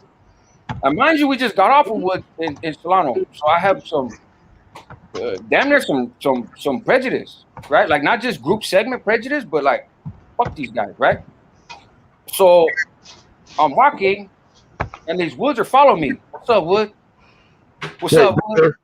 Right? Huh? What's up, brother? Yeah. What's up, Wood? And what do you got going on over there today, stud? They already put a security blanket on you, huh? Yeah, but I'm looking around like, where's the homies? Because in Solano, you couldn't come on the yard without us hitting you up, right? Like, hey, where'd you come from? Who else with you? Any Northerners with you? Who's that guy? Like, you couldn't come on a yard. And so I'm like, where the fuck are the homies? And I walk across the whole yard, right, on the track. And I'm like, man, it's uncomfortable. And these dudes, what's up, Wood? What's up, Wood? Hey, Wood, why you ain't talking? Don't be shy. And then finally I turn around, I ain't no Wood, Hums. They look at me. What are you? Norteño, what's up? Oh, what? Well, hey, CO, what cell's he going to? And the CO tells him, I don't even know what cell I'm going to. The CO tells him, he's like, hey, man, I think that's a Wood cell. That's our people's cell. I was like, okay. And go, so what are you going to do when you get up there? I said, well, if there's a Wood in there, then it's either going to be my cell or his cell. We're going to see what happens, right? Oh, okay. Okay, it's like that. When I move in a cell, it becomes a Northerner cell. So if I'm not welcome, we'll see. I go in there. It's a northerner cell. They were just fucking woofing, right? Hey, 1 second for me. Excuse me. Hey, Michael Gomes, I'm gonna put my email on the comments on the screen, and send me an email, bro, and I'll give it to you. Sorry about That's that. right, Caesar. We see You're you, right. Caesar. And so I go to my cell and I'm on orientation, so I can't come out, right? And my cellie comes back and he's happy because I have a TV. And I'm like, hey man, what's going on right here? And he's doing 8 years for like a burglary where he gave the shit back, and that's when the cops caught him. So he's just an addict. Here. Technically a northerner, but don't really care, right? And then I see this dude Jerry from San Francisco come up to my cell in flip-flops. And he's like, oh, what's up, homie? What's your name? Where you come from? And I'm like, what the fuck? Right? And I'm trying to run my mind, and I'm like, I think I seen this fool on the BNLs, right? And so I'm watching how they're programming, and it's a mess. But I see this dude from Sanho in the day room, and he has a Mongolian, right? And so, you know, we're taught if you go to a yard and it's a trash yard, and I was writing everybody, right? Hey, there's, you know, using derogatory code words, right? That I won't get into now, but, and so, like, well, fuck, this is crazy, right? But I was taught that when you go to a yard, you don't just take off right away. You wait to see, because there could be other solid homeboys there trying to set something up, and you guys could get together and maybe establish the yard, or at minimum cause a little bit more damage if you operate together. So I was like, man, I gotta wait to get outside, right? Also, you want to see who's all in that yard, so you could add them to the BNLs. You know, kind of see who's who and what's what. There might be a high priority target. Right. No, Fast Eddie was on the yard. Fast Eddie from That's what I'm Solomon. You want to talk about high priority? The fucking Nike man was right there, right? That's what I'm saying. And Yeah. so, and I never seen him, but he was there. And so I go to the hole. I can't sit here. I go to the hole. I mean, I go on orientation. That's right, Goyle. And all of a sudden, and some people that have been around or whatever might have remembered this. I think it was D facility on the 180 side. The Southsiders gave the SEALs the business, right? The morning crew, the South crew came and fucking just whacked SEALs, because the SEALs were assholes, right? And they would have false alarms and leave people laying out on the hot cement for like fucking 30 minutes. And so I heard all this stuff, you know, later, but so the Sureños let them have it and whacked them good. Didn't kill nobody, but they all went home with extra holes. So we were slammed for 7 months, right? With a little bit of day room time, and that was it. And I was getting at this dude from Sanho with the Mongolian, and I was like, hey, bro, what's going on right here, right? And he's like, man, you know, and then he's the one that told me, like, Fast Eddie's here, this and that. I said, bro, what are you doing? Like, how long you been here? I've been here like a year, you know, but I'm going home in a few months. And I was like, bro, I get that. But I tell you what, and I was speaking out of, if I'm being honest, I was speaking out of turn, because I didn't have this power to do this. But I was like, look, bro, if you work with me, he's like, bro, you can't save this yard, right? Like, it's all a bunch of first termers and quote unquote degenerates, right? And it was a Flores yard. And so, which I'd heard about them, but I didn't think I would. It was a setup for the COs. Like, obviously, I'm active and affiliated. Why the fuck you put me on this yard? But it's entertainment. And so that's the same reason why they sent me down south. Right. They punished me and you. You got sent there. I got sent down south. Right. And so I said, look, if you work hand in hand with me, we can clear up the fact that you've been sitting on this yard for like a year, right? Yeah. If you're willing to get on board now, right? No, I have not ate the pork chops because I had a plan and my plan failed. And so my lady's in the kitchen right now fixing the failed plan. So, but I'll keep you posted. And so, anyways, he's like, okay, man. Okay, I'm on board. So we're shooting wheelers back and forth because we're still not on the yard. Him and his celly go out to showers, and his celly pulls a PC move and takes off on him right in front of the COs when they turn in the right? Yeah. And so I was like, fuck, there goes my guy, right? And to be honest, I think he intentionally kind of played his hand in front of his cellie, anticipating his cellie would do something less dramatic, and he could just be done with it, right? And so, and then a dude came from C facility that I knew from the oil well, I seen in the oil after, but that I knew from San Quentin, right? By up from San Juan. And he came, but as soon as he walked up the tier and they opened up the cell door, he took off on a cellie. And when we were in the hole, I was like, bro, I was right there. You should have waited until we come out together. And he's like, nah, because I seen an NF on his hand. And I was like, what the fuck, bro? Like, I'm not kicking it with a DO. I'm not saying kick with him, but now you left me by myself. So we get out and all the fucking, I come out in the morning to kind of survey the yard. And I'm like, wow. Like, there's people where their whole arm is just black in ink. I was like, oh my God. And the Africanos have been getting at me. And I had some homeboys there from the city that were getting at me. And they were like, hey, bro, we've been around your people. They're really different right here. And so I was like, okay. And I was working on them, trying to give me a piece. It didn't work out, right? And so I went out in the yard in the afternoon. And all those older dudes, all those targets were gone. They didn't come out after lunch lockup. It was just like 5 youngsters who were first termers. And that's not who I want to get down with.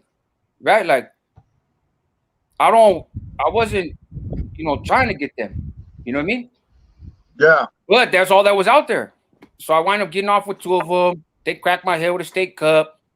I was like, son of a bitch. And go to the hole. And then they put me on the other yard. But anyways, that's yeah. Salinas. So Salinas was very different than Solano. Very different. Both in going to that fucking not cool yard, which it was a main line. That's back when they had like main lines, but it would be not good for one group segment, and everybody else was general population. 50-50. So there was no SNY back then. Those are the only SNY was Mill Creek. Mill Creek was the only SNY. Yeah, that's a 50-50 yard, bro. Well, that's back then they didn't have no 50-50. They had yards that were either established or not. So they would send, like Jamestown would have inactive dudes, but they'd have all actives. They didn't call it 50-50. They would send you there as an active homeboy. You got sent there, gunner.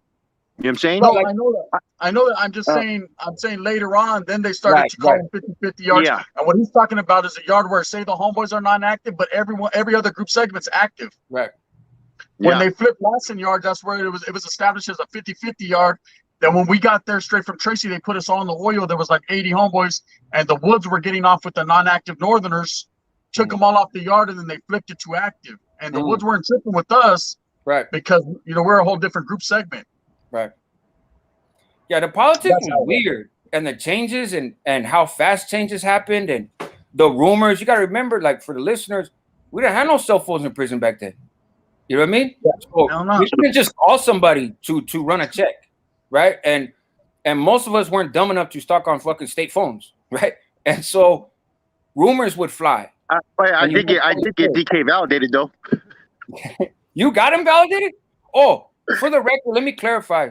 This mysterious DK figure that Flacco keeps talking about, who's also a good friend of mine to this day, is not the DK from Salinas.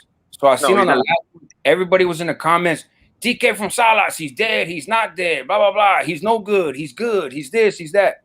Which is not my place to speak on any of that shit, except the DK that we talk about from Solano is not the DK from Salas.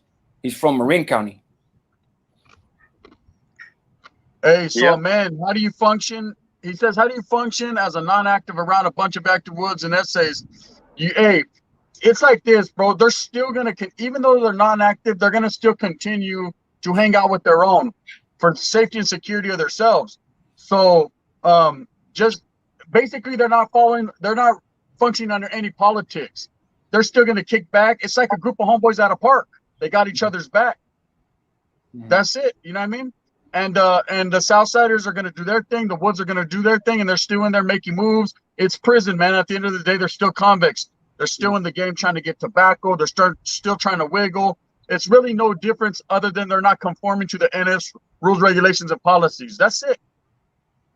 You wouldn't even know. Hey, you wouldn't even know unless you're a Norteño that knows. You know what I mean? No one else really knows. Norteños know because we know what to look for, like the homeboy was saying. Flip-flops, he's seen the flip-flops. He's seen the way the program was being ran. You know, if you don't see homeboys on the yard getting posted up, if you don't see people taking counts, you already know something's fucking not right. You know? You know, back then on the main line, it was like a free-for-all though, kind of like it was different. You know what I'm saying? Like the politics. Huh? You know, and the administration would fuck with us. Like, and not just us, it was everybody to some extent. Yeah. I remember in Solano on the 2 yard, level 3, but the 2 side, the whites and the blacks were having some tension, right? And we got off when we were there. The captain comes out to the yard and has a junta with all the woods, right? Like as if he's running the fucking yarda. Like he has a junta with the woods. The Africanos are on their side of the yard, which is also our side of the yard, right? Mm-hmm. And they're kind of posted, and the captain's like, "Oh, you guys need to talk," and marches across the grass with all these fucking woods following him. And then they get off. The woods take flight on the Africanos, right? And it's during an unlock. So they're all fucking confused. They're like, wait a minute, we thought we were going to talk. And some, but I think it's game goofy shit like that used to happen. And so they wasn't unreasonable for them to think, okay, we're going to have a bit of a junta with the administration. Again, that's not the kind of stuff that we tend to engage in. And I'm not familiar with the Southsiders tending to engage in that behavior. But you see with other groups. The woods got off, bro, and caught the Africanos off guard because it's not, you know, they weren't posted up with pedazos because the captain's on the yard, right? Yeah. But the gunner couldn't shoot because the fucking captain's on the yard. Oh, they moved on him smooth right there. That was a good opportunity, huh? I was like, bro, think of it. Like, it's one of those wake-up calls.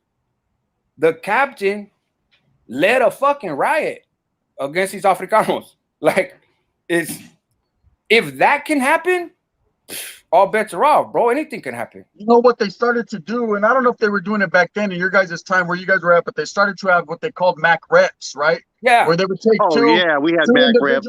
Yeah, 2 individuals from each group segment. On the yard I was at, we didn't conform to that, meaning we were not going to have no MAC reps because all that did was put homeboys as targets. Right. Targets, and we were going to we were up short. Like I said, they just took the yard. There was about 80 of us on that yard. We were not going to fucking sacrifice anybody. We were trying to establish, right? So we weren't going to sacrifice nobody. And you know, there was a fucking long list. There was going to be a lot of removals. You know how it is, bro. There was a long list already coming from the oil. So we got to get in the mix. So we refused to do that, and they slammed us, bro. They had us slammed down, man. And shout out to the Southsiders that took care of us the whole time we were on lockdown. Sopas, soap. I mean, anything you could think of, they blessed us, bro. But yeah, we weren't going to do that, bro. We weren't going to have MAC reps. You know what I mean? And on that point, I think you make a good point real quick, Gun, is, you know, some of the worst stories involve conflict between North and South, right? Because that's the kind of stuff that we've been into.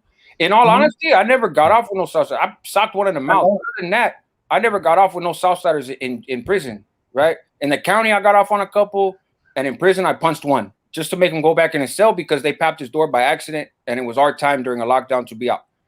So I really kind of did it to save his ass because if he came out into the whole day room, he'd have been in trouble. But other than that, Frisco, gracias, brother. Right? Not to say those things didn't happen.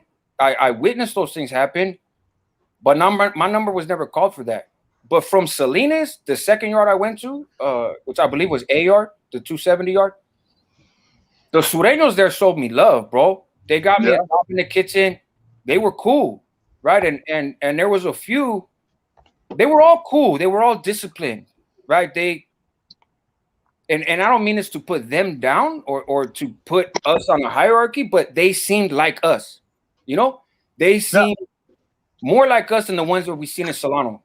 Like these dudes posted, these dudes knew everything happening on the yard, everybody coming off the yard, everybody leaving the yard. They had their hands in everything. They ran every fucking job because they had 200 people on the yard, right? But we had one side of the handball wall, they had the other one, right? They had 2 tables, we had 2 tables, right? Like, that's it. And so, should have get off the pot, but you missed it. We talked about that earlier.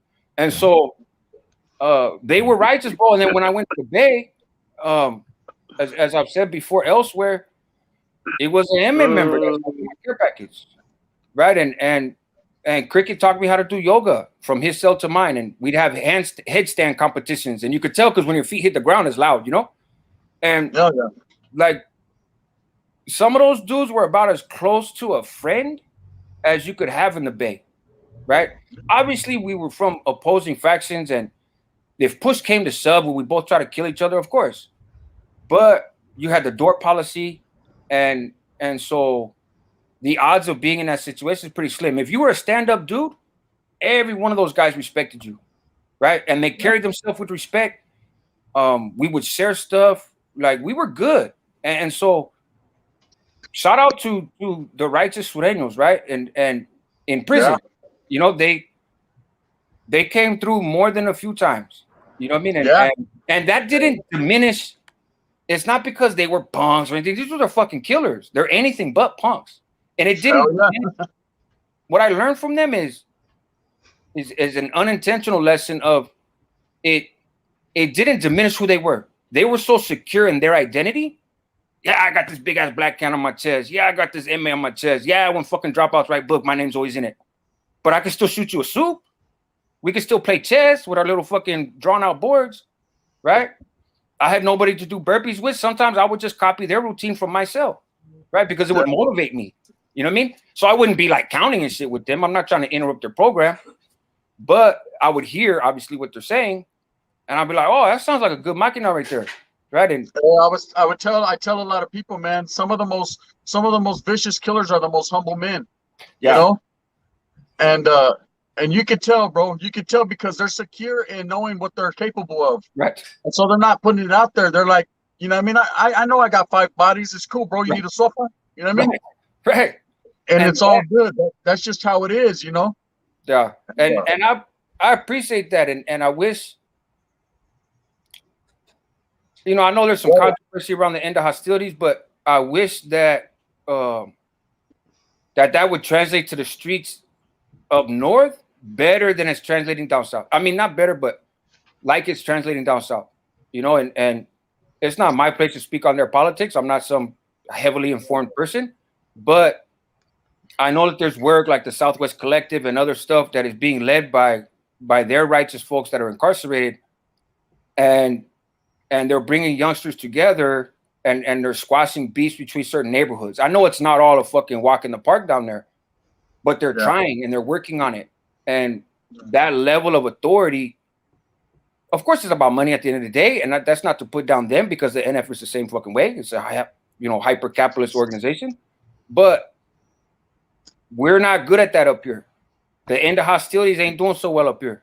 You got red on red violence. You still got youngsters running around gangbanging and, you know, using all kinds of derogatory terms and lighting up neighborhoods. And exactly, that's just old news. Like, you're not going to be a gang member when you go to prison. You know? Hey, I try to tell them. I said, hey, you know, it seems like just in the last couple of years, bro, the red on red has got even more worse than it was in the 90s, bro. Right. You know, in the 90s, all the hoods we all beat. Everybody fucking. I know Flacco could attest to that. Most of the stories he has was about in Saho wiggling, right? Because Milpitas, his body didn't get along with none of Saho, right? Other than who you guys get along with? You guys got along with like one body, or who was it? Flacco, like the mob, or who'd you guys get along with?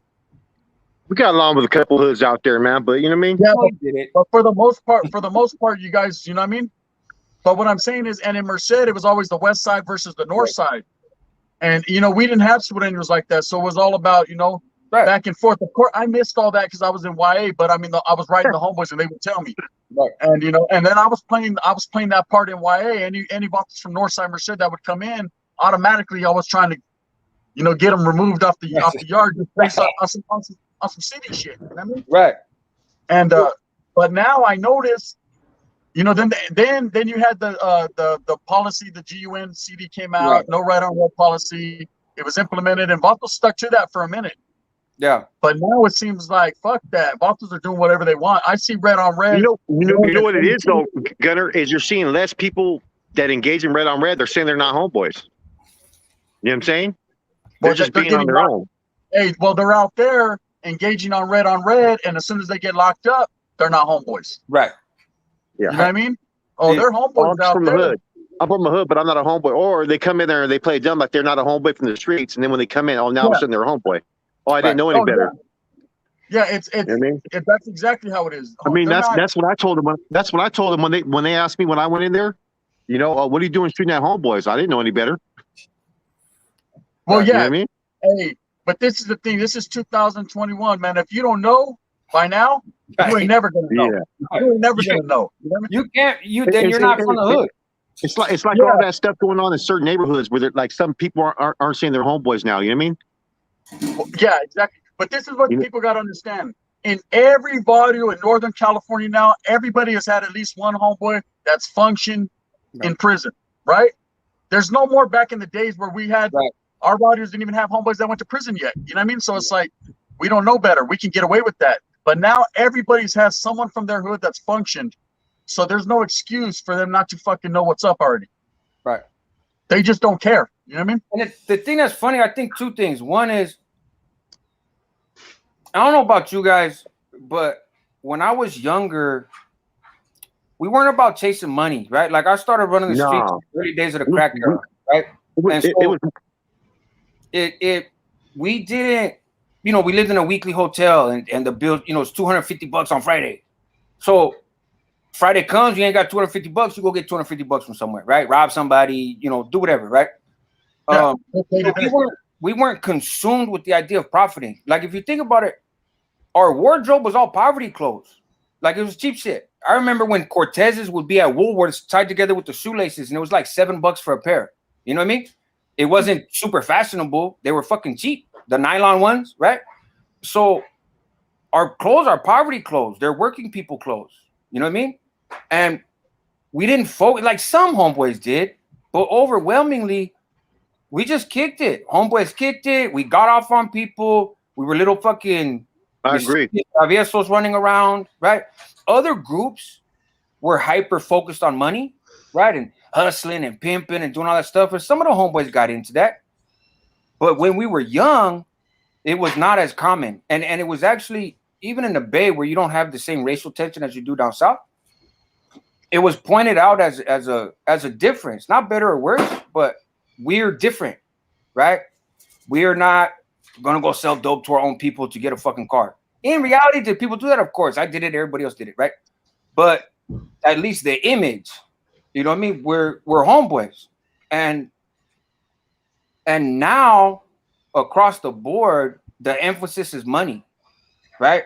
For all, you know, ethnic groups and racial groups and geography, the emphasis is money way more than on community or whatever. So you have people that are still dressing the part of a homeboy because that's the history of their neighborhood, but yet they tell you, oh, I don't fuck with nobody, or, you know, I'm just about my money, and if it ain't about money, I ain't dealing with you. And, oh man, you got beef over there? Sorry, it sucks to be you. It's not my problem, right?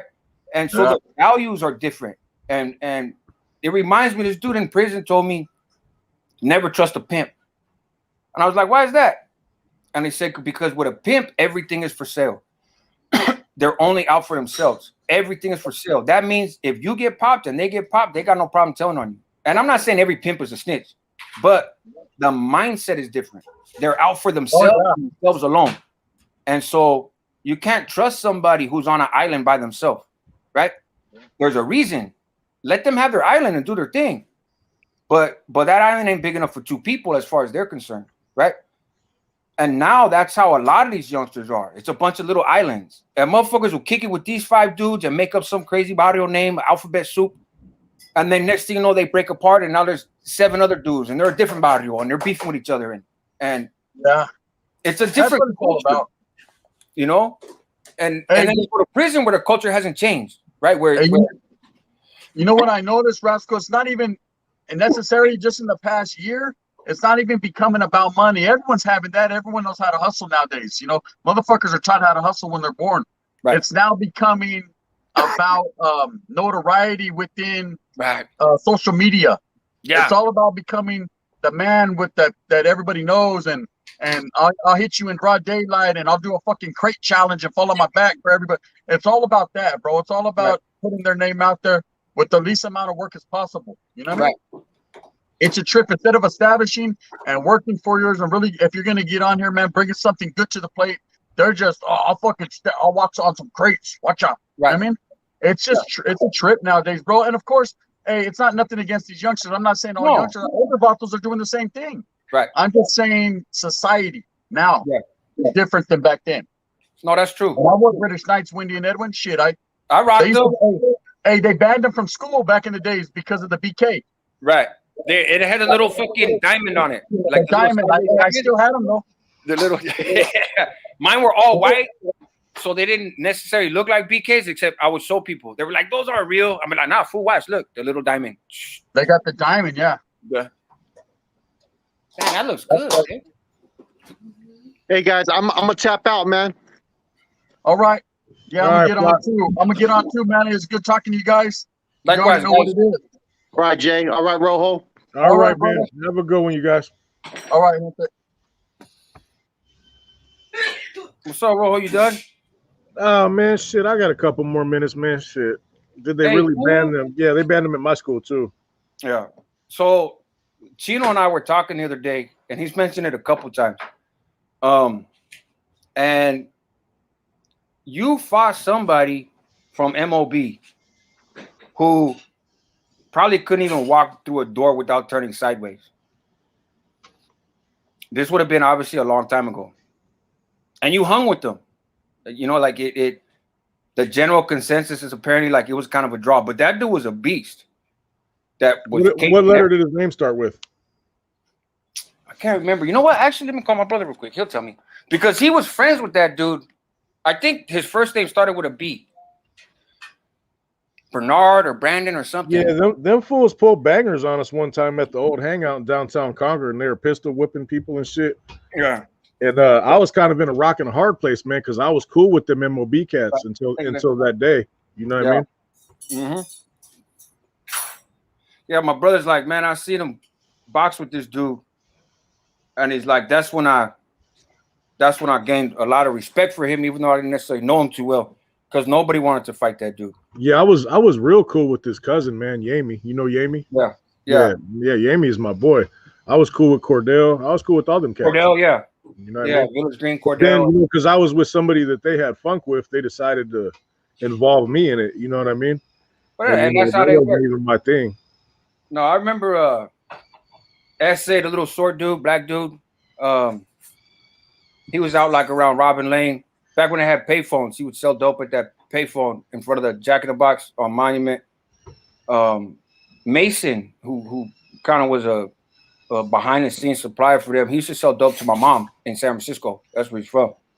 And he lived in our apartment complex on Robin Lane. So that was always fun. But yeah, handful of those dudes were cool. But it would get a little dicey sometimes. Same thing with the Tongans. Yeah, they used to get into it with VCN all the time. Yeah. So, you know, I happened to be kicking it with VCN at that bar one night, man, and I got dragged into that shit. And hey, the old Hangout, is that right there like on Contra Costa Boulevard? No, it's the one right by the movie theater downtown. If you're heading toward Chili's from the movie theater, right. Okay. On the left, it's like a little. You can't even really tell it's a bar. It's just got a little patio on the outside of it. But gotcha. yeah, man, I tried to be a moderator basically for that whole interchange, and I ended up having guns in my face and shit. And I'm like, all right, well, that's where we're at, huh? Okay. You know, okay. Well, you just changed the whole fucking. Right. I don't think we're friends anymore. yeah, bro. And there wasn't nothing the motherfucker could do either. Right. You know what I mean? The motherfucker was out there naked. You know what I mean? Yeah, that could have been horrible. If there wouldn't have been so many people around, it probably would have been a lot worse. Yeah. Because them dudes are about that action. No, they were hitters. You know what I'm they were saying? hitters in every sense. Yeah. But yeah, I was just like, man, what the fuck? You know what I mean? This ain't even got nothing to do with me. You know what I'm saying? It's funny too, because in a couple situations, they had my back around Monument, right? And this is like 93, 94.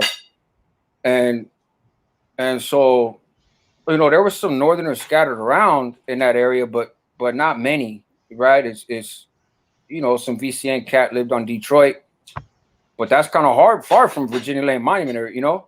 I find myself in some situations and MOB used to, you know, there was a couple times that they kind of pulled up and evened up the odds for me real quick, you know. Right. Yeah. So I was thankful. My brother and Cordell was real close.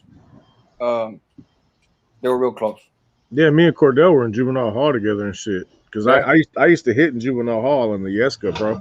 You know what I mean? And that was like my smoke partner. Yeah. But you know, apparently motherfuckers forget sometimes. You know what I mean? Yeah, the heat of the moment. Yeah. Right? Yeah, I was salty. Hey, when we were talking about that 10-year kind of stuff, Right. them names were right up there in my top 10. You know what I'm saying? But it ended up getting squashed a few years ago. You know what I mean? Good. Not really. I'm still a little salty. Yeah, I ain't even gonna lie. You know what I'm saying? Right. UTFPs, yes, of course. Somebody that said they got a question. They said, Rojo, I got a question. Yeah, I know. I've been waiting. I've didn't see never what the seen it. question was. Oh, let me see. The comments. Oh, I didn't know I could read the fucking comments. Look at me. I'm slow. You're balling now. Shit. Let me see. Yes, Cordell was a black dude, if somebody asked. I never met somebody named Cordell that was not a black dude. Just kind of throwing it out there. Brother Wato on the G Constitution shit. Death from Pittsburgh? You know Death? I don't. You? No, never heard that name. You still talk to Mousy? Oh yeah. How's he doing? He's good, man. He's good. Just working and shit. Good. Got him a old lady and about to have another kid and shit, even though he's like 90 years old. Yeah. Mike Hawk, I know that Mexican nightclub you're talking about. And yes, good Lord. What's he talking about? The ranch? Yeah, El Rancho. There you go. El Rancho. There was many of Rojo is not gonna do no crate challenge, man. You ain't gonna see me busting my whole rib cage all in the smithereens on no damn crates. Back in the nacho, no. Let me see. Yeah, that was some fun times at El Rancho though. I ain't gonna lie. And a little taco truck outside. Remember White Bear Gun Store? White Bear Gun Store. It was right there by the Rancho. Was it? No, I remember a little t-shirt place right there. Well, I got some funny stories from that one, but we'll save them for another day. Yeah, that was an interesting little area. Yeah, it was hot, and I live right there. I go over to that clothing store right there too, and be like, right, because my Mongolian was like that damn long. Right. No, it came a point where it was a crapshoot. When I first moved to Concord, I had come from this program called Delancey Street, right, in New Mexico. It's normally a drug program, but I came out of San Mateo County, and they started sending youngsters there because they closed the Arizona Boys Ranch because people were dying. And so that was supposed to be like the fill-in. And it was me and my homeboy Wino from C Street, who was actually a blood, but, you know, if he went to prison, he'd have been a homeboy. But, and so we're the only two people from the Bay. But anyways, when I left there, my mom was living in Concord, right on Robin Lane. That's the first time I went there. Right. And so I only had 2 outfits, right, that she had for me. Black pants, a red t-shirt, and like black Dickies, a red t-shirt, khaki Dickie shorts, and a red tank top. So I wasn't trying to walk around and bang. I was like, oh man, I've been gone a couple years because I did a year in the hall and then a year over there. So I was like, you know, this is my 10th fresh start. I never even fucking heard of this place. I'm in some farm town, right? Because I thought it was like Oakland and Sacramento and then like Oregon, you know? Like I didn't appreciate any space in California beyond that because Bay Area people are snobs. So I go walking down the street, this motherfucker throws a rock at me from the apartments on Virginia Lane. Throws a rock. You norte puto. And I looked out, I'm like, what the fuck? And bro, and he runs downstairs. And then fucking 3 other people come from the other apartment. I was like, holy shit. Well, so much for I'm gonna get my life together and not live this lifestyle. Yeah. But I wasn't trying to flex on him. That's the only clothes I had. And so I was like, shit. And from then on, it was kind of, you know, they knew, oh, you got a buster over here. But yeah, I used to have to drive like this, going through them neighborhoods, bro, because it'd be rock, bottle, rock, a Yep. football helmet, like a bowling pin, rock. Like, it'd But be there like, was a few like of us. a minefield. Yeah, there was a few of us. Like my brother and I lived together on Laguna. Every neighborhood we lived in are neighborhoods that Northerners in Concord now don't even fucking go to, right? Like, Yeah, I used to live right there off of what you call it, Lacey Lane and Nicholas, right yeah, at the stop sign, right. right down 7-Eleven and Wendy's. Yeah, I was gonna say by the 7-Eleven. Yep. Yeah. I remember getting into it at that 7-Eleven too, more than once. Yeah, likewise. And so we stayed up. We stayed in Vista del Lago, right over there by Ellis Lake. My brother was on Pine Street. You know, like we always, because that's all the poor places. So we always stayed in the hot spots. No, I've never been chased by the migra. My Edwin, man, what's wrong with you, bro? But yeah, that was fun times. Yeah, no doubt. What's good, Rojo? Nice channel, bro. New follower here. Right on, G Rob. Appreciate you, brother, for sure. What area you guys talking about right now? In particular, Concord. Yeah. But you know, we're both from like Concord, Pittsburgh, that little area right there, Antioch, Martinez, all them. You know, man. The thing with man back then, it really didn't differentiate if you were from Concord, Pittsburgh. Everybody kicked it together in my time. Right. You know what I mean? We'd have hella fools from Pittsburgh, hella fools from Concord, big ass barbecues right there at Kyle Park and shit. Right. You know, VPC would be there, Eastside Pittsburgh, VCN. Right. Man, I don't know if you remember TMK. TMK, yeah. TMK, all them characters would be there. I think that was one of the first northerner neighborhoods. Them and EBN, which later became NM, were probably some of the first neighborhoods. Northern NM, yeah. In Concord. Yeah. Ain't that where Soldier Boy's from? NM? I think Soldier Boy was from VCN. Nah, he was from NM. He might have been. Whatever happened to him? I don't know. I think he went off to like YA or something and oh no, wait a minute. I'm talking about Lance. Yeah, wait a minute. No, he oh no, I'm thinking of Joker. Never mind. Joker. You remember Joker from VCN? So listen, a good lesson for you youngsters out there. Be careful who the older people, quote unquote, that you follow. So when I pull up to San Quentin, I find out in the county that Joker's no good, right? And I didn't know that. And so I also find out in the county that Shooter's no good, right? John Zuniga. Oh, no shit. And so yeah, he was no good, right? He got some funny charges. I had heard that. Isn't he the founder of NM? He didn't start EBN, but I think he was definitely NM. He was definitely leading NM. He's the one that led to the name change for NM. And so fucking pedophile dude. But anyway, so I thought they were good, right? And I got some homeboys from the city. Like I'm originally from San Francisco, but that was a very, very long time ago. And then I was around Redwood City, San Mateo, East Palo Alto, but mostly just in jail. And I come out of jail and I was all along the peninsula, South City, San Francisco, everywhere, like from EPA to the city. But most of the time I was in jail or some kind of facility. And then my longest stretch out was when I moved out to Concord. I was out for 3, almost 4 years. But anyway, so I go to San Quentin and I found out these dudes were trash, right? So I go to San Quentin and Joker comes up on a violation. He had gotten a car accident and he had a cane.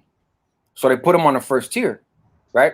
And him and I were never particularly close on the streets, right? But he was, to some degree, kind of a big homie, right?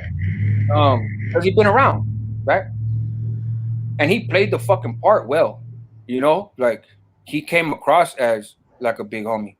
Not hermano type big homie, but we didn't know the politics. Yeah, just like OG. Yeah, right. He was a good actor. Yeah, he was a young OG, right? And so he comes, but I know he's trash now. But I don't have the finesse that I wound up learning later in prison. So he comes walking up to my tier with his little fucking crippled ass and his cane. And he walks up to my cell. At the time, I was on the 4th tier because I just got there. And he comes up to my cell and he's like, "Oh, what's up, rascal?" And I'm like, "Fuck you, bro. You're a piece of shit. Don't come nowhere around my cell. I know the truth about you. Get the fuck out of here. If I see you, I'm going to smash you." And he goes fucking hobbling off. And the homies got at me later and they were like, "Bro, you could have been a little more low key." Right? Like, but he wound up getting shipped out to the joint like a couple days later. Back then, when you caught a violation, you didn't sit in reception long. You just went right back where you came from. But yeah, Yeah, there was a few people like that. That I went to the pen and was like, oh shit, really? Yeah, my bad. Yeah, that was the first like person considered no crook guts, bro. Gracias. That was like the first person that I ever knew that was considered all bad, bro. Was Joker. And Actually, he was all bad all the way back in like 1992, 93. right. The Northern and Southerns were going to get off in Pelican Bay, and all of a sudden he decided he was American Indian. Oh, that's what happened to him. that's convenient. Oh yeah, he was out there fucking powwowing and shit. While the homeboys are getting busy, you know what I mean? Right. Yeah, I never actually knew why, so that's interesting. Yeah. But I just heard, nah, bro, he ain't no good. In fact, I think it was Baya that told me. Which Baya? Oh, from Concord? Yeah, I think because we were writing from Q module. He comes on here sometimes. Yeah? Yeah. No, I don't know Philip Fierro, I don't think, bro. Not by that name anyway. Do you? Philip what? Fierro? Let me see the comment.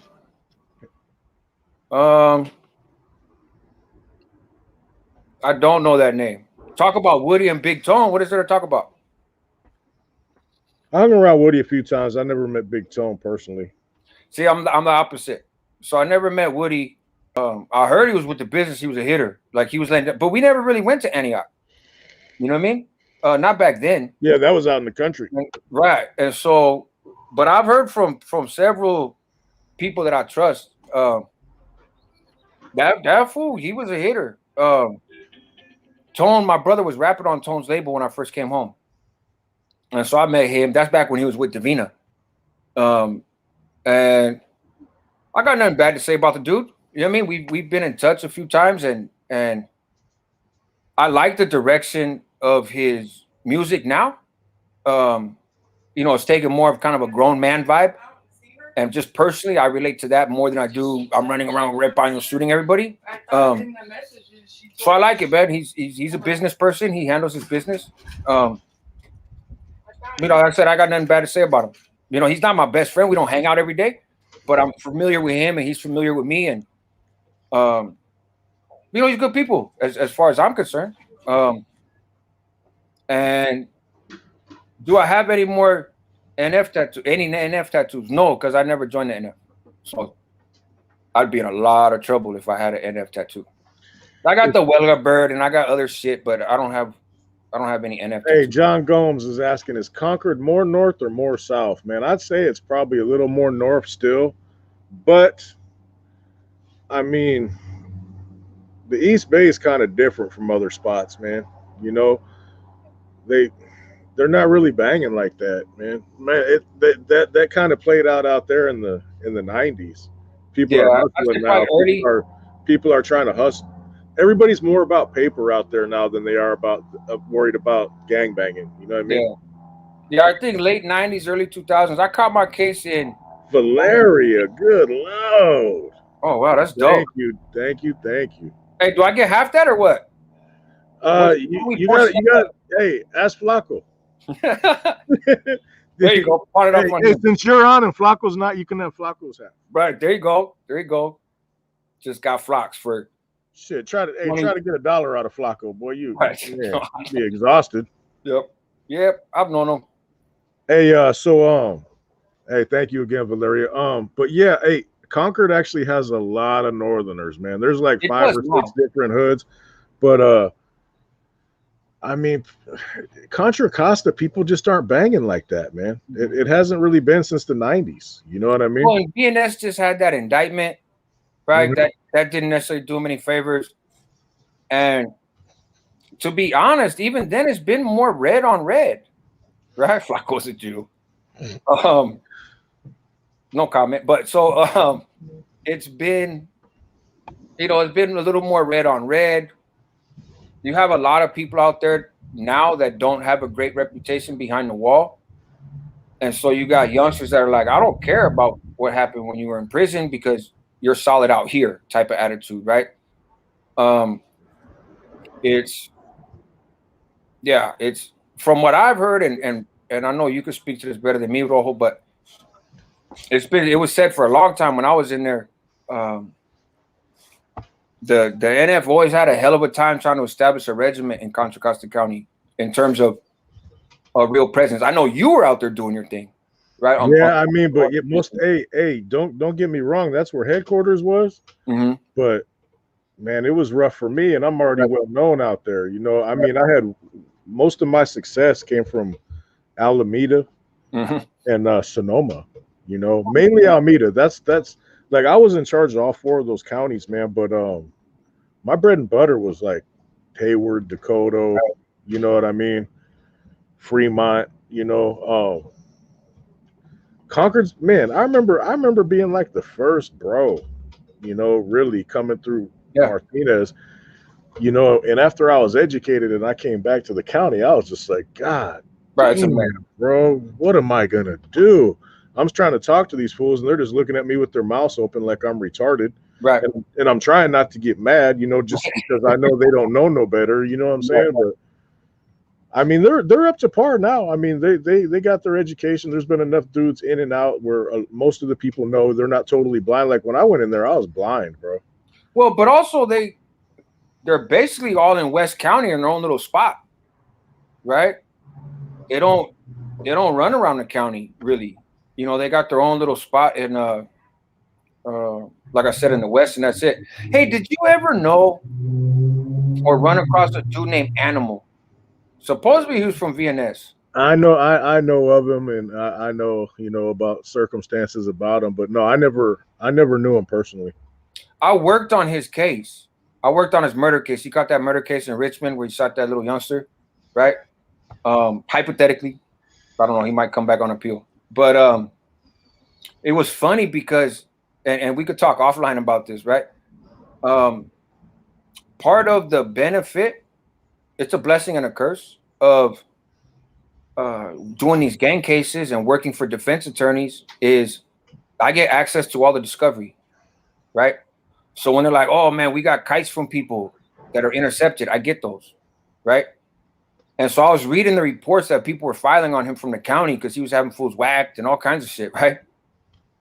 And so I'm reading them and I'm like, I don't know the dude. I never heard of the dude. I wound up hearing certain things about him and his activities out there. And, you know, he cut fucking part of Wino's ear off with some guard clippers and that kind of shit, right? But I didn't really know him, but I worked his case. And he wound up getting found guilty, obviously. There was really no way around it. In particular, it was very hard to beat the gang shit because of all the fucking shit he did in the county. But I knew just from my experience, he's going to have a hard time when he hits reception center, right? Like, there's going to be some questions to answer. And this dude had the nerve, right, to pass a message through his attorney to me. And he used some Bible verse from Proverbs, right? Yeah. Something along the lines of, well, you know, it was pretty common for us to communicate that way, right? So he uses something along the lines of, you know, you're good. Like basically telling me I'm cleared, I'm in good hands, right? I'm still a righteous homeboy. It's how I interpreted it. And I'm like, first of all, that's not a compliment coming from you because you're about to get fucking whacked. Right? Yeah. Like, your career is over. I don't know what delusion you're living in, but you're done, homie. And secondly, I don't need nobody to co-sign my shit, right? Like, I know who I am and where I've been and what I've done, and I'm not the baddest motherfucker around. But I do what I do, and I do it publicly. I'm not hiding from nobody, and I'm not a threat to nobody. You know, I'm not out here to undermine what anybody's doing. I'm just out here to share my story. Hey, Rascal, do you know the name of the Antioch Hoods, bro? I don't even know. All I know is West 20th. Also, I never paid attention to them guys. No, it's mostly West. You know, West Twomp. And which I think extends to like 19th. Also, there's another one out there, but I can't recall the name. Yeah, I haven't messed around in Antioch since probably the 90s. You know what I mean? Yeah, and I never really messed with Antioch. In fact, the only real people I know from Antioch is Tone, Lil D, right? That was with them for a while. And then little Mike Garcia, man, one of my favorite people that I ever did time with. The only level 2 I could ever fucking trust. He wound up dying from COVID a while back. But he was in Salinas. He was a level 2 in Salinas with me. And he got me and Chino reconnected, right? Because, you know, I've been away a while, and so the ability to communicate was sporadic. And he used to get mad because whenever, you know, we did a removal, I would use the level 2s as the bombers, right? Because I'm like, bro, you don't need to function on a level 4 yard like this. Like, you got too many DUIs. You don't, you know, they're difficult people. They're not really invested, and they're just kind of annoying and a pain in the ass. And they're a liability because they do stupid shit. No doubt. So I try to get rid of them as soon as possible, not removing them. Just like, look, bro, you're gonna put hands on this dude. You're still gonna be a level 2, and maybe you'll go to somewhere that's not. You're not in a gym on a level 4, right? Because this ain't for you. But never Mikey. And Mikey would be like, bro, how come you don't have me do nothing? I was like, because I like you, fool. Like, I like you. You're my eyes and ears in the gym. I trust you. You're sharp. No, I don't want to send you. And finally, because he kept pestering me, there was a dude that had to get removed, and we decided to just put hands on him. And I was like, Mikey, do it. But if you get caught, I'm going to fucking deem you, right? Because I'm relying on you here. So go ahead, catch him slipping, you know, put hands on him, just get him out of there, but don't get caught. Bro, I heard every group segment, this fool beat this dude in the fucking shower so bad. Blood was all over on the walls. It looked like an animal got slaughtered for some kind of sacrifice. And he didn't get caught, right? And he got away with it. But I was like, okay, look, so off. Like, you're making a point, you know? Nobody told, huh? And so, nah. And he beat the fucking brakes off that dude. Hey, Tom, yeah, Antioch, man, we used to, bro, I ain't gonna lie to you, man. I'm not talking bad about Antioch, man, but when I first moved out to California, bro, Antioch didn't get no respect. No. You know what I mean? It was considered tweaker and, you know, things like that. But yeah, man, at the early 2000s, Antioch changed, and it's the hood now. You know, Antioch has the respect. You know what I mean? With every group segment too. The blacks have an established little area over off Sycamore and in Mahogany. You know, the homeboys are established, the white boys are established. Antioch's about that action now. So I'm not saying nothing bad about Antioch, but it used to be like, bro, if you came to like juvenile hall or something from Antioch, they were gonna beat you up, bro. Right. I mean, you know, because they thought you were a weenie. Yeah, the only ones that was really rocking in Antioch was some of the woods, right? Yeah. But now E&E is another neighborhood in Antioch. I don't know if it's still around. And so he Lil D and them, I think, were a part of that. CAL's been around fucking for a really long time. CAL's probably the deepest hood in all of Contra Costa County, to keep it 100. And they used to be not deep, but they were with the business. I remember when a bunch of people left VCN and went to CAL, right? Yeah, VCN was deep, bro. They were at one time. Yeah, and then like 100.